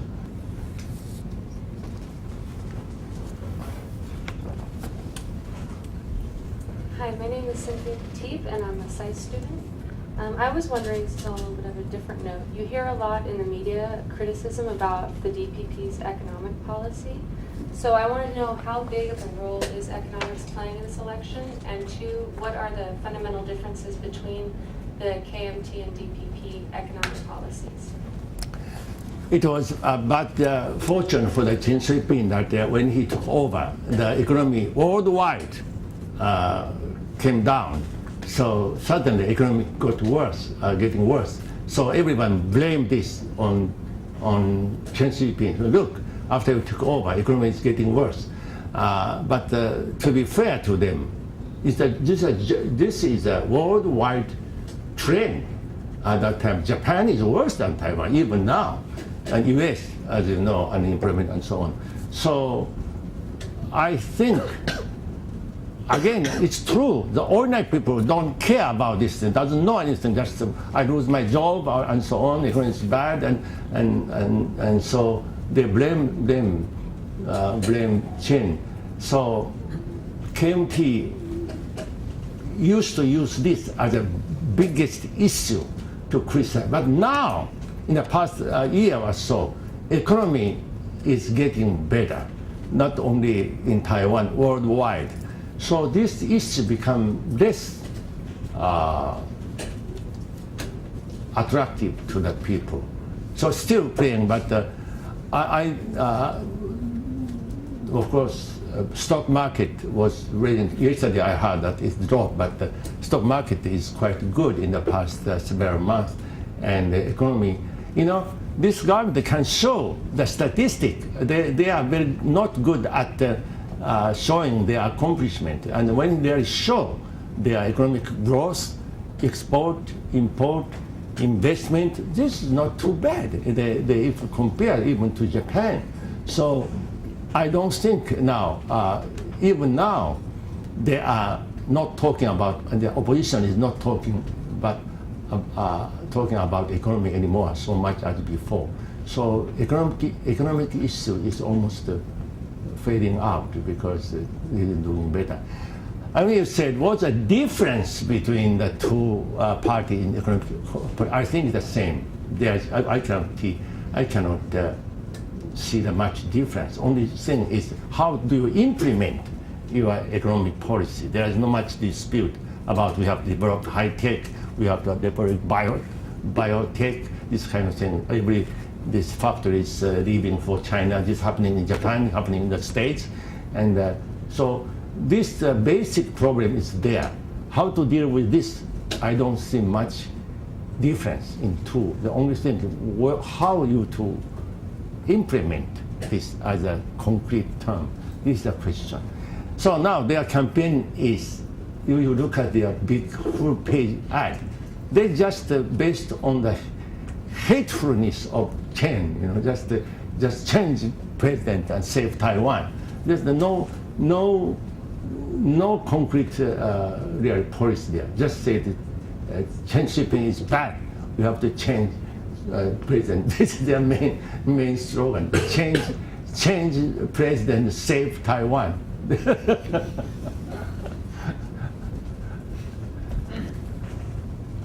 Hi, yes, I'm Fred Lin from also from Houston, Texas. So far, the DPP's economic policy towards China has been cautious yet pervasive over the years, and certainly will become an important part of Taiwan's competitiveness in the global economy in the future. And it seems during this campaign, during this election, the KMT has appealed to investors, Taiwanese investors interested in putting money into China, that reunification will be beneficial for them if they go with the DPP party. So my question is, what considerations should the DPP take into account when it advocates a position towards greater autonomy and how trade relations might be effectuated in the future? I think in principle, DPP, I am no economist, but DPP is not against trade with China or investment in China, which amount now 100 billion US dollars now. the thing is, the DPP's position was that it's all right to trade with China, it's all right to invest to China, but we have to also take into consideration our national security, broader sense of the word. If, according to economics, if one country, his investment abroad exceed certain percentage of something national, what would call, that was not very good. So they encouraged that we have to spread investment. But of course, for various reasons, obvious reasons, it's convenient for the capitalists to go to China. And so the opposition just don't talk about the national interest. They talk about we have to go, we must go, we must go. No limit. Shouldn't restrain this kind of thing. But DPP at least change say that we don't oppose it, but we also must take into consideration, especially high-tech industry. It's also related to the national defense and so on. We have to put some limitation on that. This is their basic position. So globalization, I think the same thing happening in the States. The people are fleeing to China because labor cost is so cheap, labor cost is so less than States. And Japan, to the same problem happening everywhere. And I don't know what's going to happen worldwide. I don't know. China is buying up whole resources all over the world. Gas, natural gas in Australia, iron. Japanese iron industry almost bankrupt, but now China is buying up all this iron, and China is going everywhere because they have to consume so much. They say they consume 1/3 of the cement production of the world. So what this effect would have in world economy. This is very interesting, and to Taiwan. There are contradiction. People, I am keep asking, what will happen?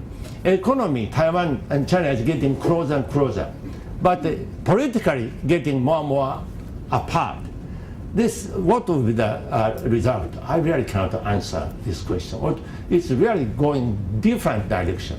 Economy is getting closer, but politically getting more and more apart. But same thing, ironically, China's government domestic policy is the same.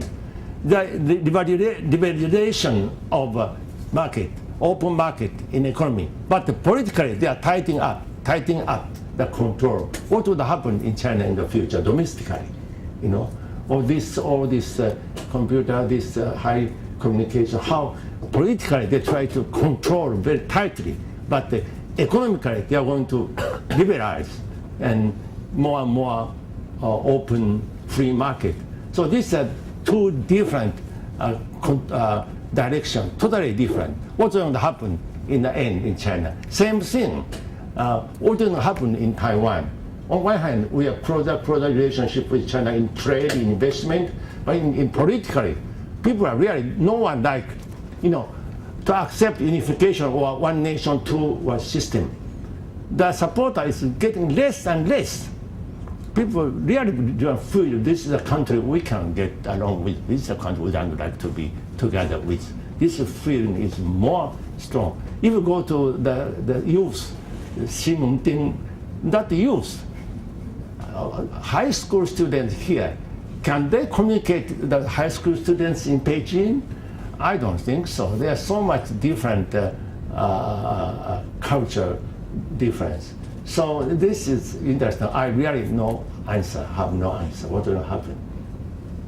But I think Taiwan as political unity would be denied, would survive. I think no one will accept the Chinese way of government as we see it now. So people are disgusted with this kind of thing. So the Chinese getting clever. in the past, every election, they openly threat Taiwan, fire missile, and so even real brutal way, they will try to intimidate. The effect is totally opposite. People, they counter, because they saw this kind of television, they are primarily really openly threatening Taiwanese in the past 2000. So people are really disgusted and vote for Chen Shui-bian. So now getting clever. They don't now, they are quite, and they are trying to influence Taiwan through United States. And United States, I didn't mention, Bush in the beginning is very firm, as you know. They said when Bush inaugurated, current president, they said we are going to defend Taiwan by whatever it takes. But now a little bit less outspoken because Iraq, I think Iraq is quite a trouble for the US, and Afghan, and also North Korea. North Korea is a very important issue for the US, as you know. And here is a country openly said, I have a nuclear arm. And Iraq doesn't even, you are not even sure they have a nuclear arm. You went to fight them. And there's a country here openly said, we have a arm. Why don't you go and hit them? So according to American view, the only country who can somehow influence North Korea is China. So they have to depend on China to solve this problem. This is a myth. It is not true. I talked to a most authoritative Japanese scholar who is a Chinese expert who every month go to China, talks to Chinese top level people. He speaks fluent Chinese. He came back 2 weeks ago, talked to me. The relationship between China and North Korea is worst. It's extremely bad. They hate each other now. So it is a myth. Americans still believe that China has no influence on North Korea. But it is true. They say China is very afraid this regime collapse. Americans don't like either.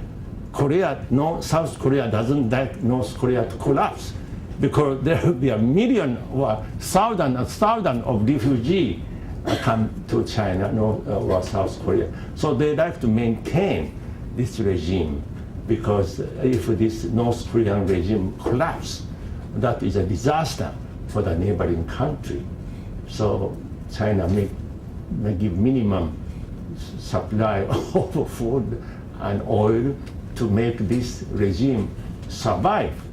But to say that China is allies of North Korea is a total myth.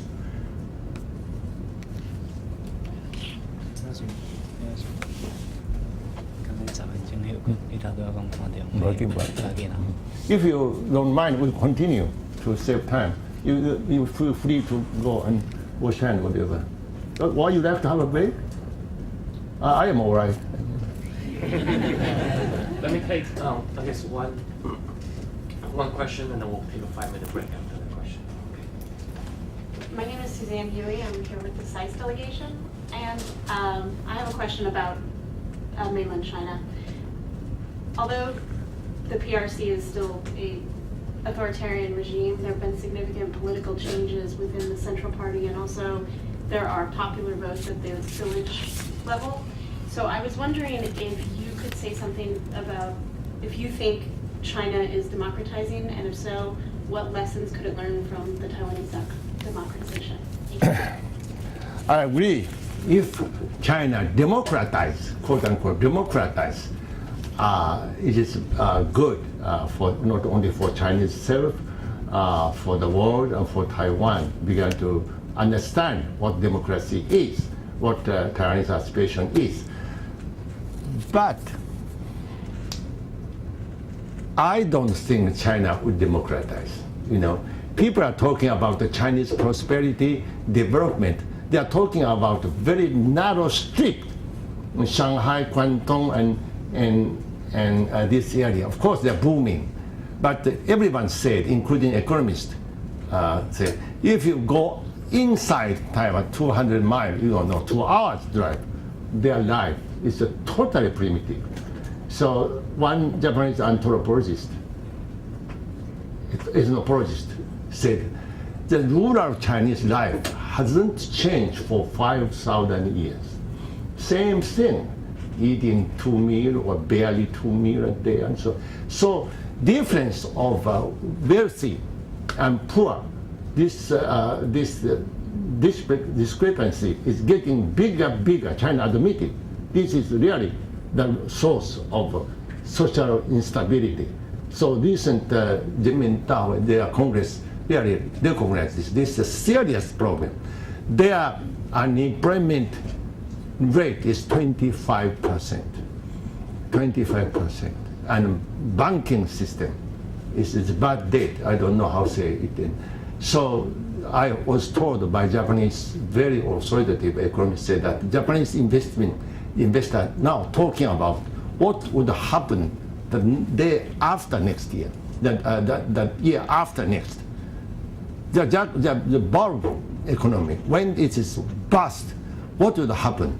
They are talking about this. So don't to be optimistic about the Chinese economic and political future. I don't see this 1.4 billion people with this kind of size. How could you democratize this? So you can say theoretically, democratization is good, but this is, I am afraid, not the time we can see, even you can see happening in your lifetime. That is my view. So it's okay to talk about democratization, but in practical terms, I don't think it will happen even in your lifetime. Okay, let's take a quick 5-minute break for Yeah. and then back here in 5 minutes. So it's impossible. I saw some role here, but you can be different thing, and it's a political rally.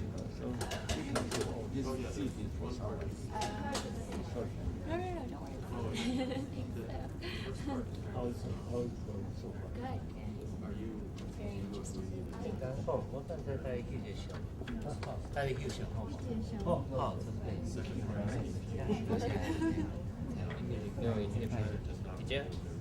Yeah, fine. Can you fit everybody or do this? Oh, where are you? Houston? Houston. 好，1、2、3。 Hey, one device is Danko.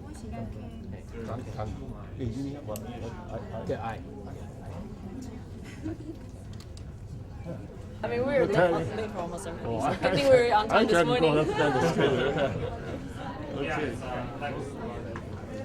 This relationship, in spite of Bush said recently, sound like against the Taiwan referendum and so on. But at the same time, of course, the media here is much pro-China. So any bad news was played up tremendously here, and because Bush said in face of Chinese Premier Wen Jiabao said he is against. He said he doesn't support also against the Taiwan leadership leading Taiwan toward independence or something like that. But they don't report that. At the same time, Bush said he is against with the Chinese use of force. So in the weight of the world, in fact, is heavier against China than Taiwan. This is one thing. But in spite of this unfavorable comment, the relationship between China, U.S. and Taiwan is quite close. And of course, there's no formal military alliance between U.S. and Taiwan not like U.S. With Japan or South Korea, but actually U.S. is committed to defend Taiwan, and this is not true. Certainly, it's no secret that there is unofficial, very close contact between Defense Department, U.S. and Taiwan's military. And also, Taiwan has more sympathizers in U.S. Congress. And same as other countries, most of the State Department for Taiwan is the problem. They are bureaucrats, and they don't like to antagonize China.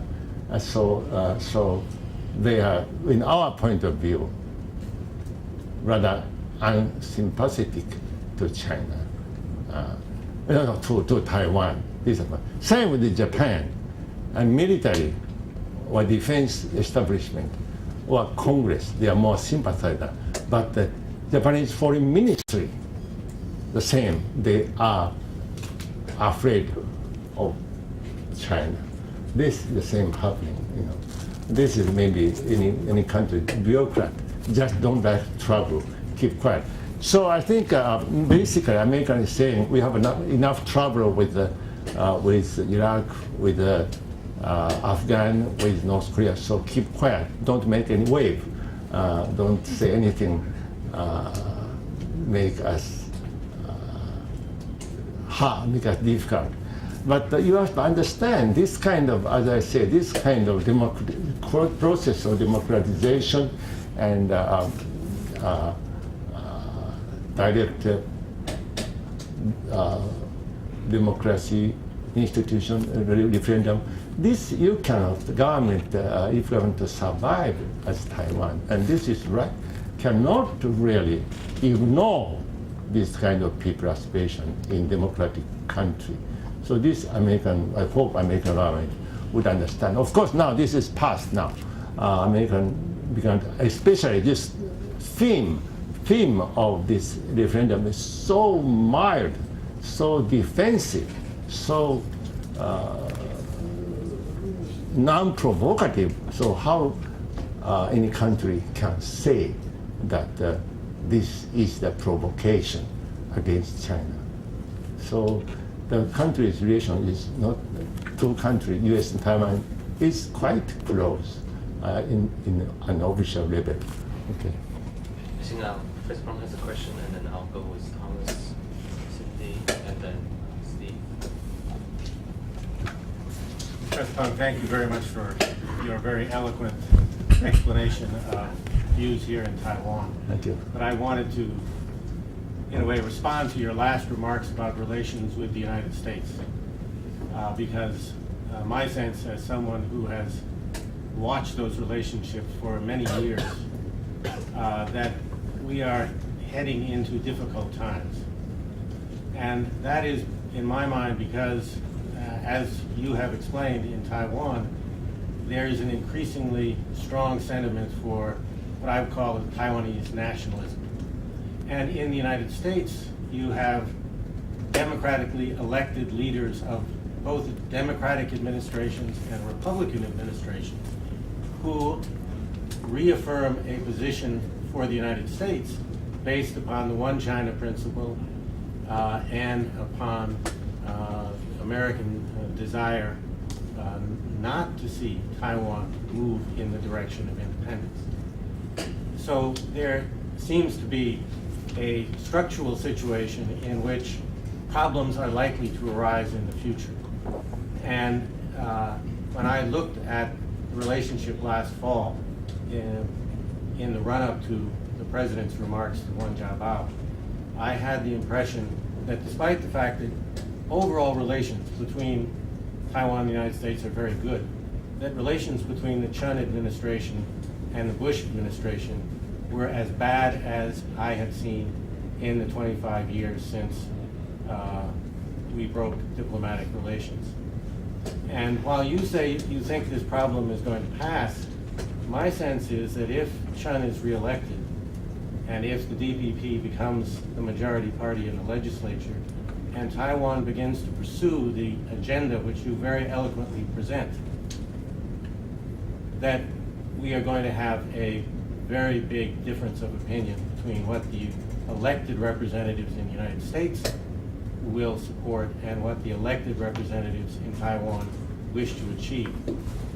Now, maybe I misunderstand, but my question to you is, in this kind of situation, what kind of advice would you give President Chun if he were reelected about how to both accomplish the aspirations of the Taiwan people and to maintain the support of a country that most Taiwanese acknowledge is important to the security of the island? Yes, I understand American statement, the statement by American, including Bush, reflect American national interests. That's quite understood here. But also, you understand, and I hope I will understand, as I said, this inevitable, how could try to stop or, how do you call it, roll back this Taiwanese, you call it nationalism, okay, sometimes maybe this kind of national Taiwanese self as, assertion that we should be. This is really a conflict. I cannot really see what will happen.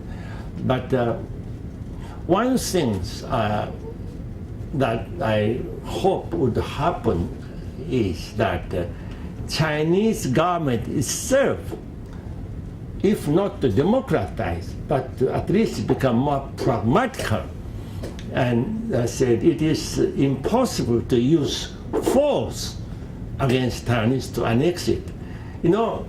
Missile is there. Suppose you fire missile, so what happened? Some Taipei destroyed or president's office destroyed, you have to be prepared to, like Iraq, it's worse than Iraq. You have to land occupied and deal with Taiwanese. So you just, even if fire the missile, you cannot really conquer Taiwan. I think they realize. So what, of course, hope is eventually, you said you elected government in the US, but we also elected government in Taiwan.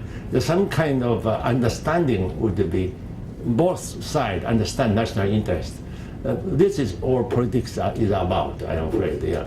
So I am not so pessimistic that some kind of, and I don't write speech for President Chen, but I don't know I should say this or not. My feeling is, if he's elected, and inaugurated in May 20, his speech would be extremely conciliatory again against toward the U.S. and China. He wouldn't say, we are going to go independence, I have public support, I'm going to be. That is my gut's feeling. This is, maybe I am wrong this as a point. And China,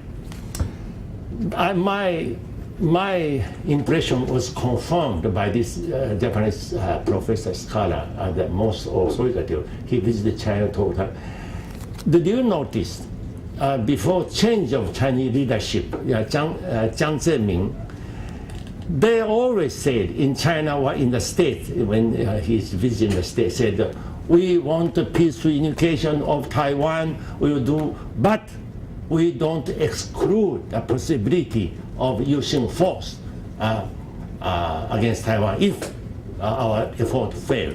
But since new leadership, Wen Jiabao, Hu Jintao, I really carefully read their statement. They always said, we don't, we want, with the utmost effort to achieve peaceful unification with China, we will be patient, and we don't allow Taiwan to be independent. But they never say, we don't exclude use of force. This sentence always follow in the beginning. Always, if you look at Jiang Zemin, former leadership, usually always they say, but we don't exclude the use of force. But leadership never say that. That I asked this Japanese, they say it's true. He also noticed that they say we will do utmost effort to do, and we don't allow Taiwan to be independent. But never said we do not exclude use of force. Whether this is a significant change or not, I don't know. But I hope to see this as a sign of their realization that it is impossible to use force to so-called unite in Taiwan. So they might be more pragmatical. So this would may. So I think this situation will drag on. I really, frankly, I don't see this problem will solve completely in my lifetime. In the Chinese, they are wording, they keep shouting this slogan. Do you remember? Under nationalist Taiwan KMT rule for 50 years, they keep about taking back continental China, the Fangong Dalu, and the unification. They keep saying, no one believes that slogan, but they keep shouting this slogan until the last moment, you know. So I think the Chinese keep shouting slogan, unification China, but just become empty slogan.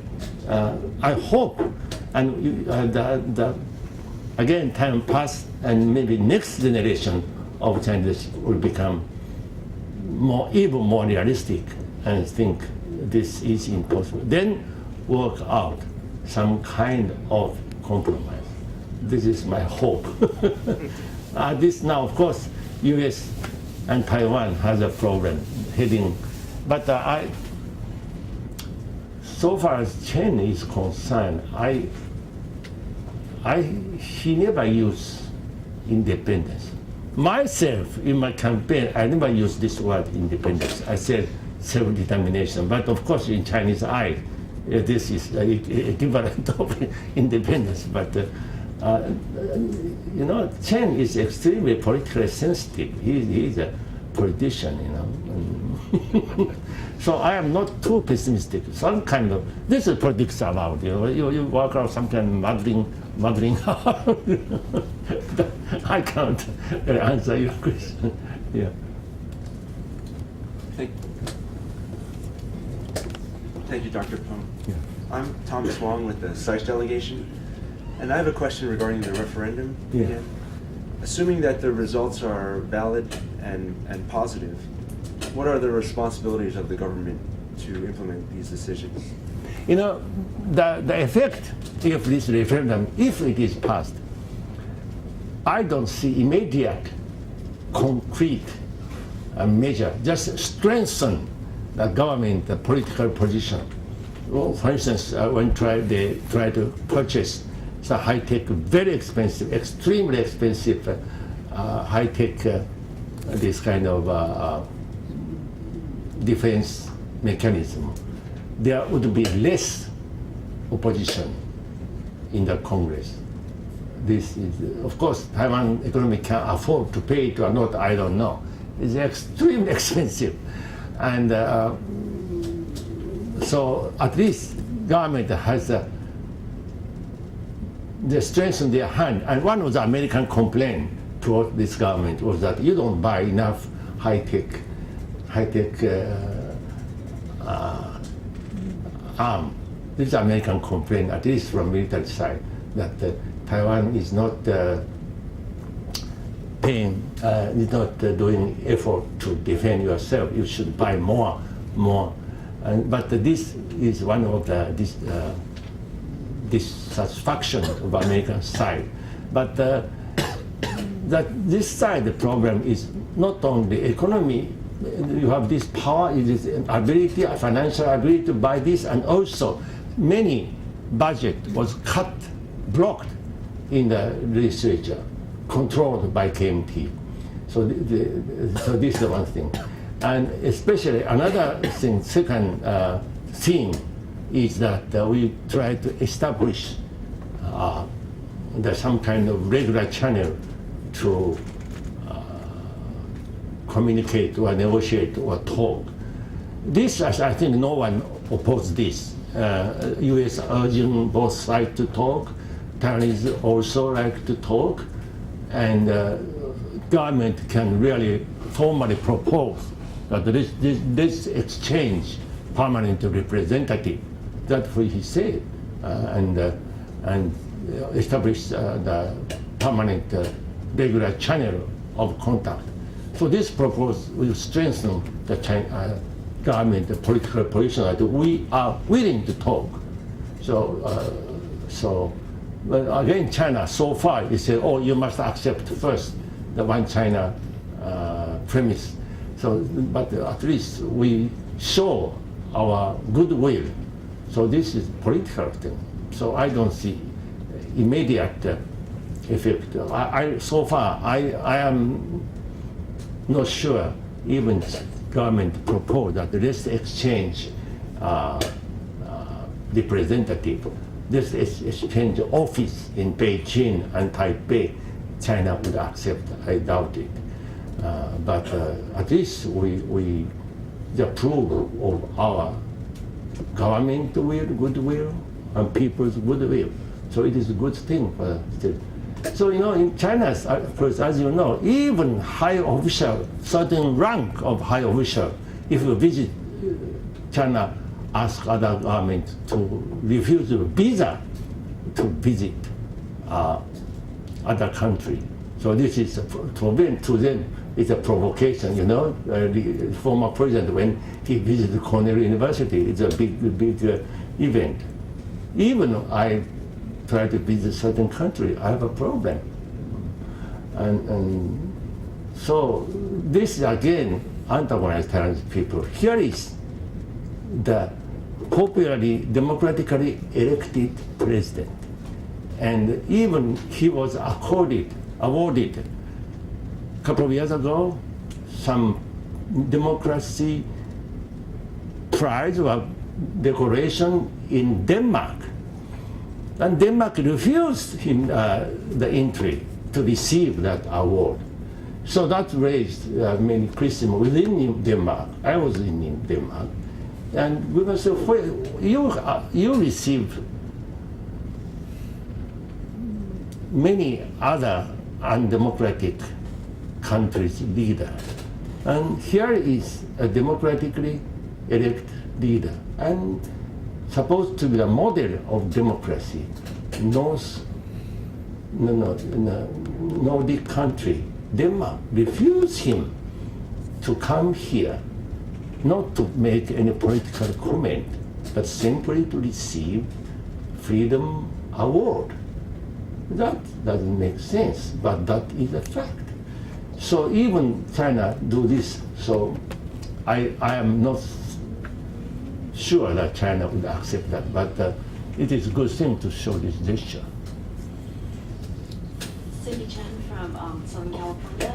Thank you, Dr. Peng, for sharing your time and knowledge with us today. You mentioned that right now for Taiwan it's fairly difficult, if not impossible, to get recognition into international organizations.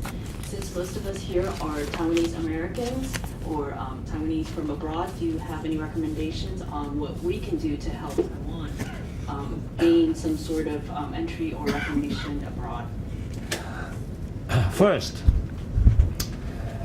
it is true the only very insignificant insignificant country recognize Taiwan now, only 20-some. And their whole population is less than Taiwan. But I'd like to quote here the one article in the Charter of the Organization of American States, 1948, Article 12. Charter of the Organization of American States. It says the political existence of a state is not independent, is independent of recognition of other states. even before being recognized, the state has a right to defend its integrity and independence. So the state existence is not, in the political international point of view, is not to depend on other countries' recognition. If you have the enough concern, you have a definite territory, government, population there, you are independent state even without other countries' recognition. So of course we'd like to have more countries recognize us, but the fact that so few a number of the government recognize doesn't really deny the fact that we are in the de facto independent. So when you come here, American passport, you need a visa. You don't go to Beijing. You come to Taipei representative to get a visa to the state, to the Taiwan. So there's no doubt, in spite of Beijing's claim, we are independent, de facto country. As as an American citizen, what you can do, I always say that you can explain the situation to your American friends, to your American congressman, American Senate. They know quite well the situation here. You can write the letter to the publisher, the letter to the newspaper. You don't have to write the New York Times or Washington Post. It's hard to publish, but you can write a local paper, which really influence local people. I used to make tours in the States and make a tour. So I don't like to talk that this think tank people. They have already made up their mind. I like to talk with this housewife, talk to the middle high school teachers, lawyer, doctors, and priests. Those are really American grassroots. And if they understand their Taiwan situation, they can influence their independent, their representative. So what you can do, at least try to explain to your American friend, you don't really shout that Taiwan should be independent or not, but you can say that Taiwan is democracy. Taiwanese should have the right to determine their political future. This is very fair thing, and people can understand. So this, I think, at least you can do. This is the thing, we are this media is controlled by KMT in Taiwan, and international media is controlled by Beijing. So we are very in disadvantageous position we have, because after all, Taiwan is smaller than Chinese market and so on. But there should be minimum decency, Of course, but this cynical word, it is ridiculous. It is naive to talk about the fairness and justice in international relations. But still, there should be minimum of kind of understanding of fairness. That this is not because I'm a Taiwanese, but because the way Taiwanese is treated is really unfair. You remember last year when the SARS is raising, and Taiwan every time send a delegation to WHO in Geneva and try to be observer. But what is the attitude of Chinese delegation? It's totally insulting. It's a woman delegate. I was not there, but when Taiwanese say something, he said, she said, 随理你呀. This is so shut up. Who care about you? This kind of attitude. Literally, she said, shut up. Who care about you? This kind of attitude was. Now they are changing, but that really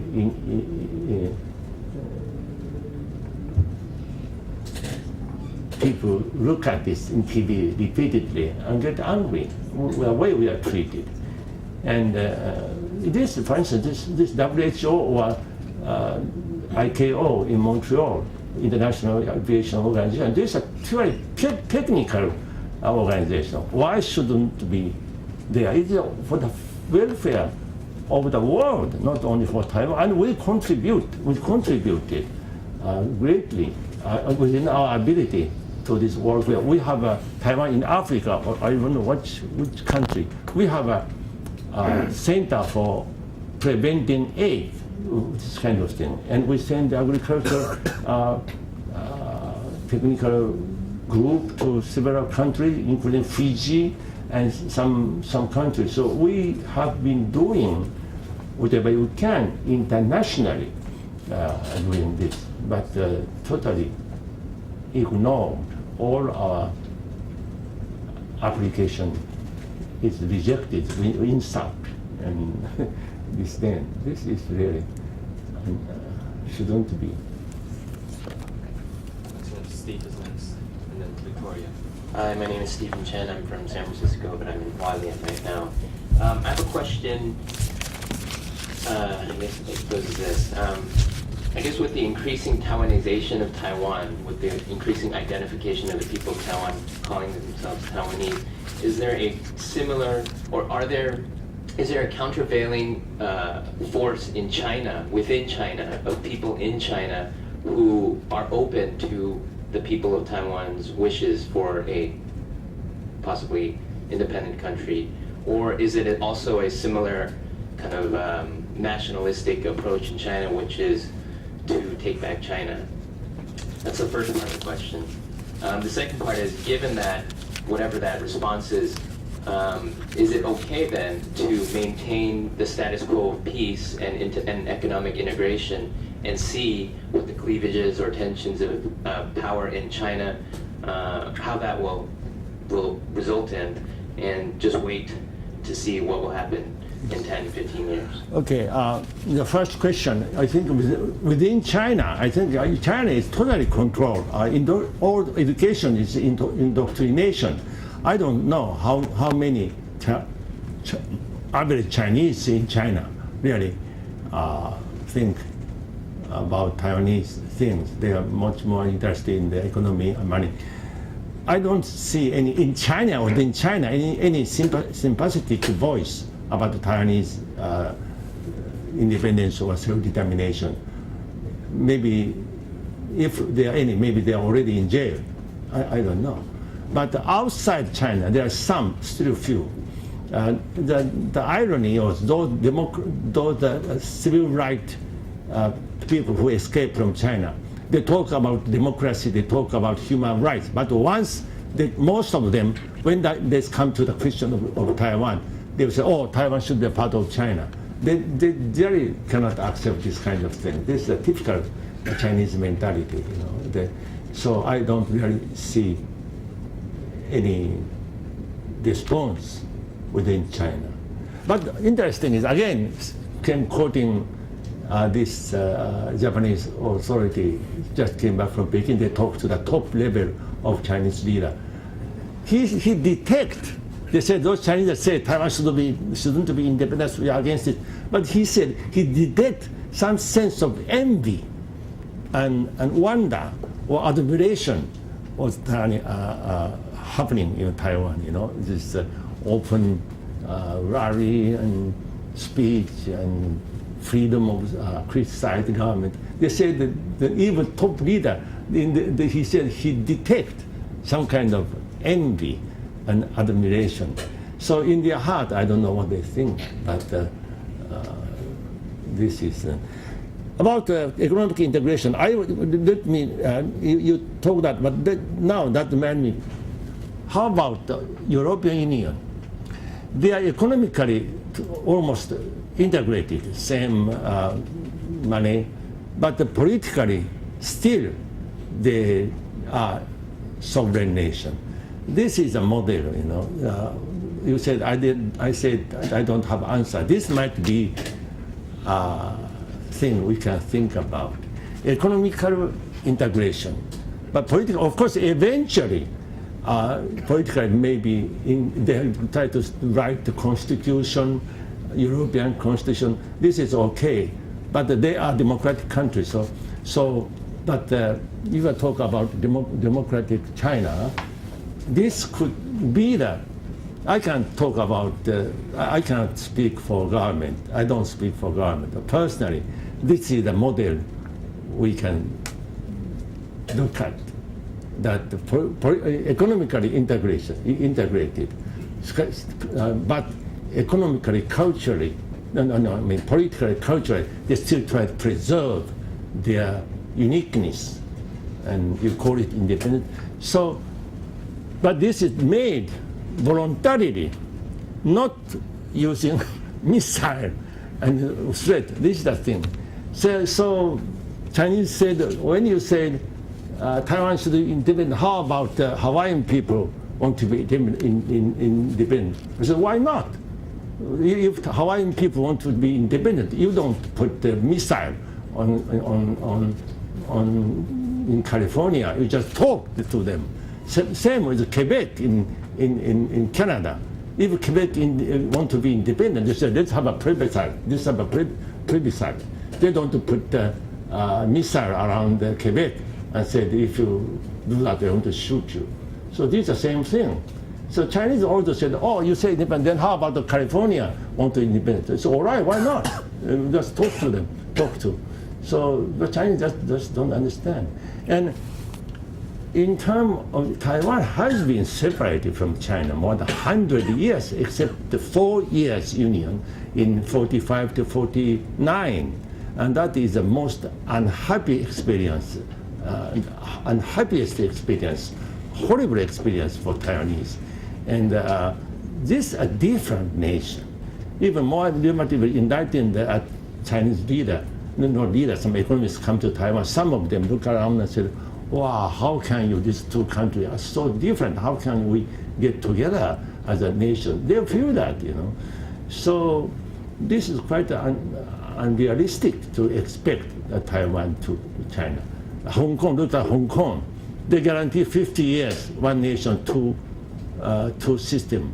Economic is down, and they are guaranteed, their freedom is eroding, as you know, in Hong Kong. Only how many years? 5 years after China took over. Hong Kong is really going down, totally. And how about Tibet? Exactly the same thing. They have a formal treaty between Tibet and China to guarantee China with respect exactly to their religion, their education, their custom, their language, their everything. But within 10 years, China invaded. Millions of China invaded army. And now China is sending all this population into Tibet. Now, population in Tibet is half and half, this Chinese and Tibetan. So with this kind of traffic record, how Taiwan can accept so-called one nation, two system?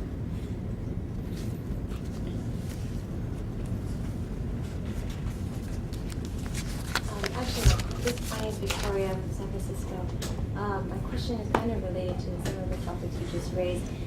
The Hong Kong example of the failure of the one country, two systems system, basically, doesn't seem to be highlighted as much in creating the national identity for Taiwanese in terms of the media or its use in election propaganda. Do you have comments on that?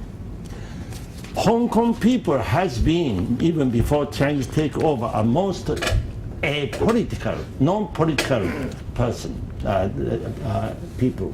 They never touch politics. They are not interested in politics. I know they are laughing at us when we are talking about democracy or something. This all we don't care. You are just wasting your time. But now they realize that it is impressive. 500,000 of Hong Kong people come out and demonstrate voluntarily. It's more than 10% of the population in Hong Kong against last year or 2 years ago. So they become very political. And so Hong Kong is gone as an autonomy. I think it's getting their election system. This is totally controlled by Beijing. And the amazing thing is, recently one of the top leaders of China talking about if Hong Kong there was a revolt against Bao Dong, how do you call it? Bao Dong. Rising, we are going to do what? So they are even talking about if something happening in Hong Kong, we are going to declare emergency and so on, send in troops and so. So Hong Kong is gone as the autonomy country, and economy is so down that no one go to Hong Kong now as tourists, because it used to attract tourists because unique culture. There's a totally part of China. They don't need to. No tourists are interested in Hong Kong anymore. So they say the biggest tourist now is from China, mainland China, to go to Hong Kong. There's foreign tourists don't go. So Hong Kong are totally now dependent on China, economically everything. So I think their future has uniqueness of Hong Kong has gone. It is going. So actually what I wanted to know was why isn't this model, this failure, more highlighted in the Taiwanese press or as a use or example in building a Taiwanese national identity? we talk about this, but as you know, Taiwan's press is controlled by pro-Chinese. Why? Because for 50 years, press, including newspaper, radio, TV, all are privileged enterprise, supported by KMT, financially, everything. So they accumulate tremendous wealth, and they are still keeping going on. And the new newspaper just can't compete in Taiwan to publish newspaper, magazine, losing money. It lose money. No one can afford to lose. But they openly said, we can afford to lose 1 billion Taiwan dollar a year, nothing to them. So they keep taking their ideological line. So everything bad for Taiwan, they play up as if the end of the Taiwan is coming, and this kind of thing. So they don't report much, but of course people are aware. They know what's happening in. So Taiwan's this press is not really reflecting Taiwanese mainstream opinion. This is my view. Same as poll, this election poll. This is always manipulated somehow. The news is manipulated, twisted. This is unfortunate, but the same. And also education is indoctrinated, still being indoctrinated. And so the recent story is that in junior high school or primary school, the test and said, my country, then answer is selection, China, Taiwan, then right answer is China. Taiwan's answer is wrong. This is a test still going on in Taiwan. So my country, which is my country, you check China, Taiwan, and so on. So, correct answer is China. This is the thing. Yes. My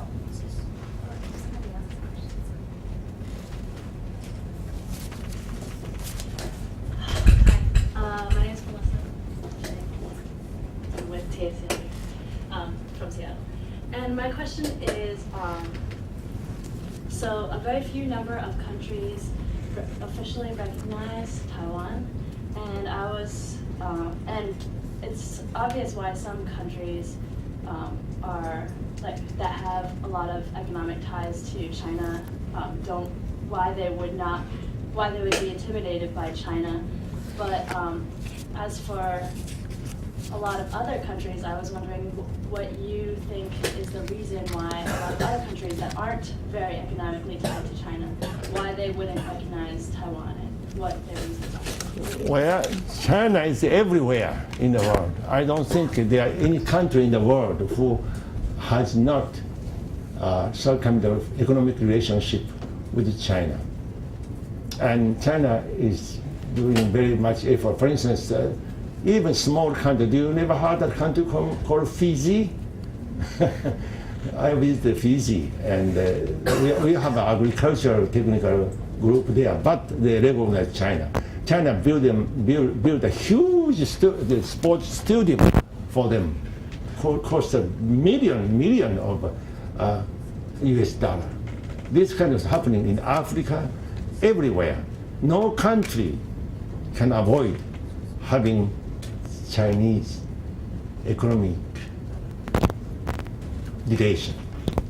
That we too, Taiwan has over 100 and more than representative of trade officers in the world too. But after all, they are huge. They are huge country. They are huge country. So economy, you cannot necessarily blame them, but each country, the most important thing, bread and butter. You know, these things. U.S. have a tremendous trade with China. China make how do you call it? Make money of 100 billion with U.S. trade. And if some American going to say that let's put some unfair competition, put some tax, then American consumer union would oppose that. We will not get cheaper things. So it's very complicated, this thing. People don't decide by ideology generally, by their stomach. You know, you can eat democracy. You can something to eat. That's more important. Well, then, as a follow-up, why do you think the countries that recognize Taiwan, what are their reasons for recognizing Taiwan, and what have been the effects on their countries? Some Latin American country. I don't know how many countries. Some Latin American country and some somewhat African country, and to be frank, they are not really purely for the economic, for the ideological reason, for democratic reason to support Taiwan. Also, they have some kind of economic advantage from Taiwan. We are sometimes blackmailed, openly blackmailed by some country. If okay, we want to establish a country, establish a relation, but give me how much loans, give me this. We are being blackmailed constantly. So this is a reality. This is no secret. And the story is the small country, I cannot name it, who are representative in very poor small country. They have an office in Tokyo, and they cannot pay the electric bill and water bill. They are so poor, so send bill to our representatives, say, please pay this for us. I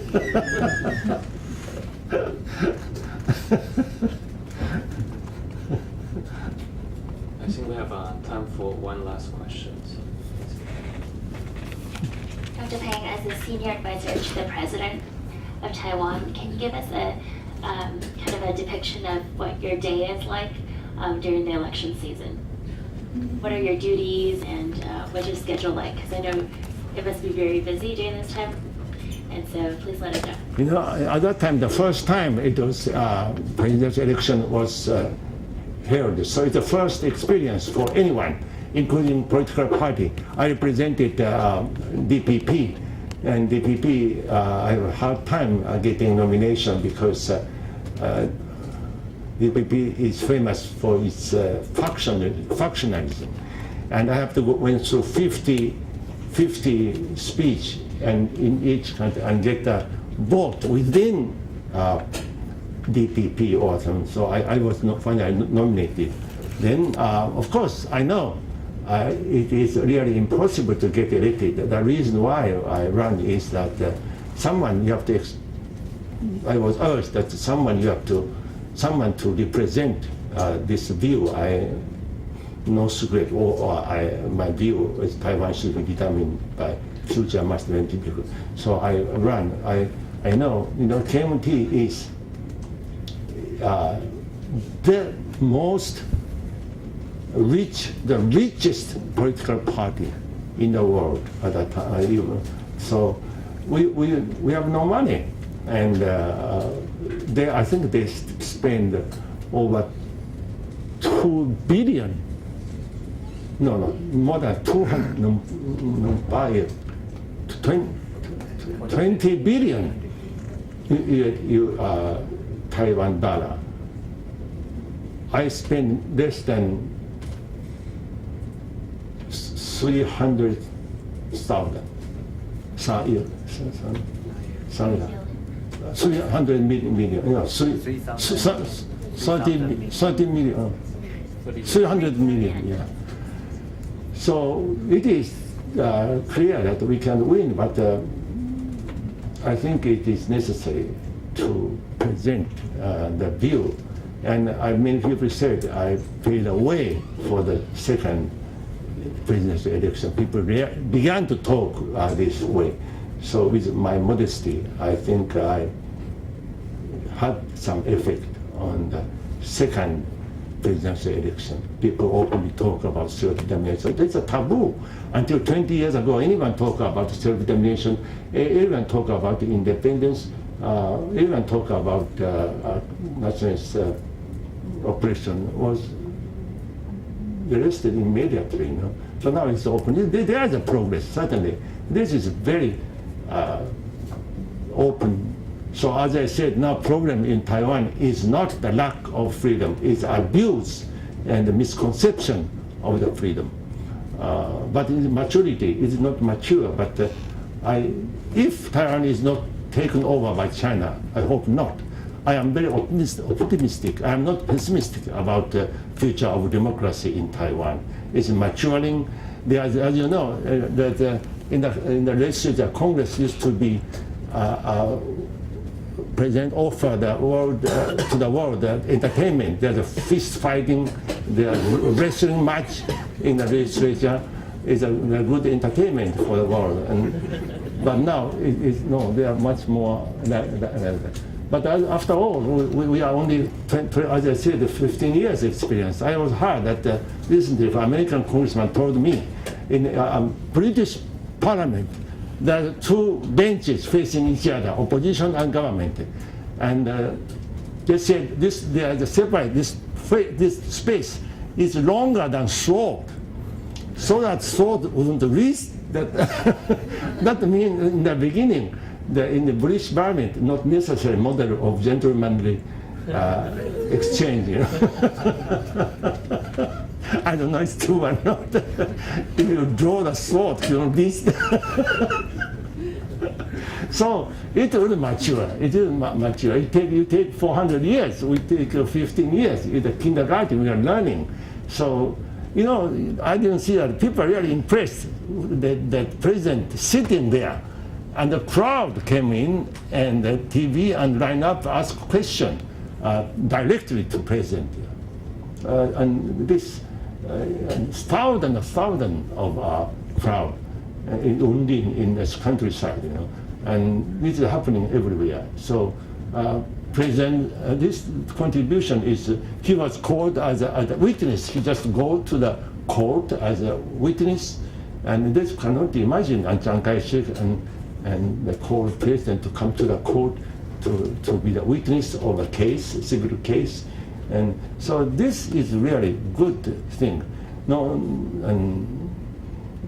So future of democracy, if we are left alone, I am really think there is a future. So my slogan is to the world, leave us alone.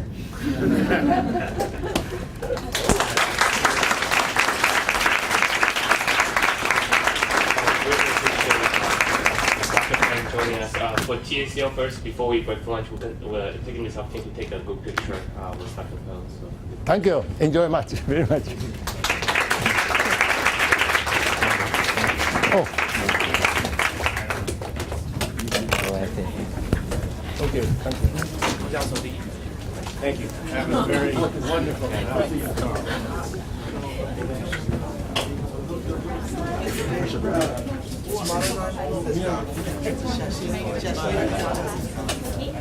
Know whether we're going to be able to do it.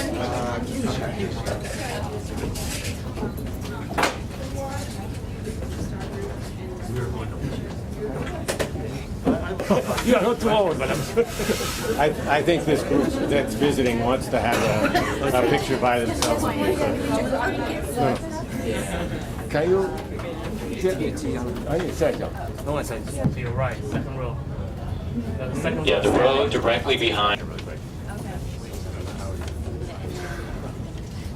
Okay, just for you. Okay, 1, 2. Great. And then the SAI students here, we'd like to credit you with a gift. Thank you. Thank you for your Yes, comments. so and your kind. insight. Thank you. Thank you very much. Okay, now I think we got it. Thank you.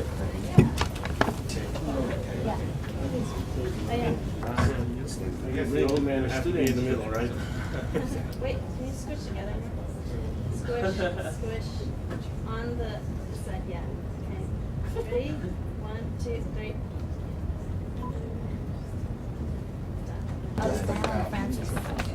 Oh,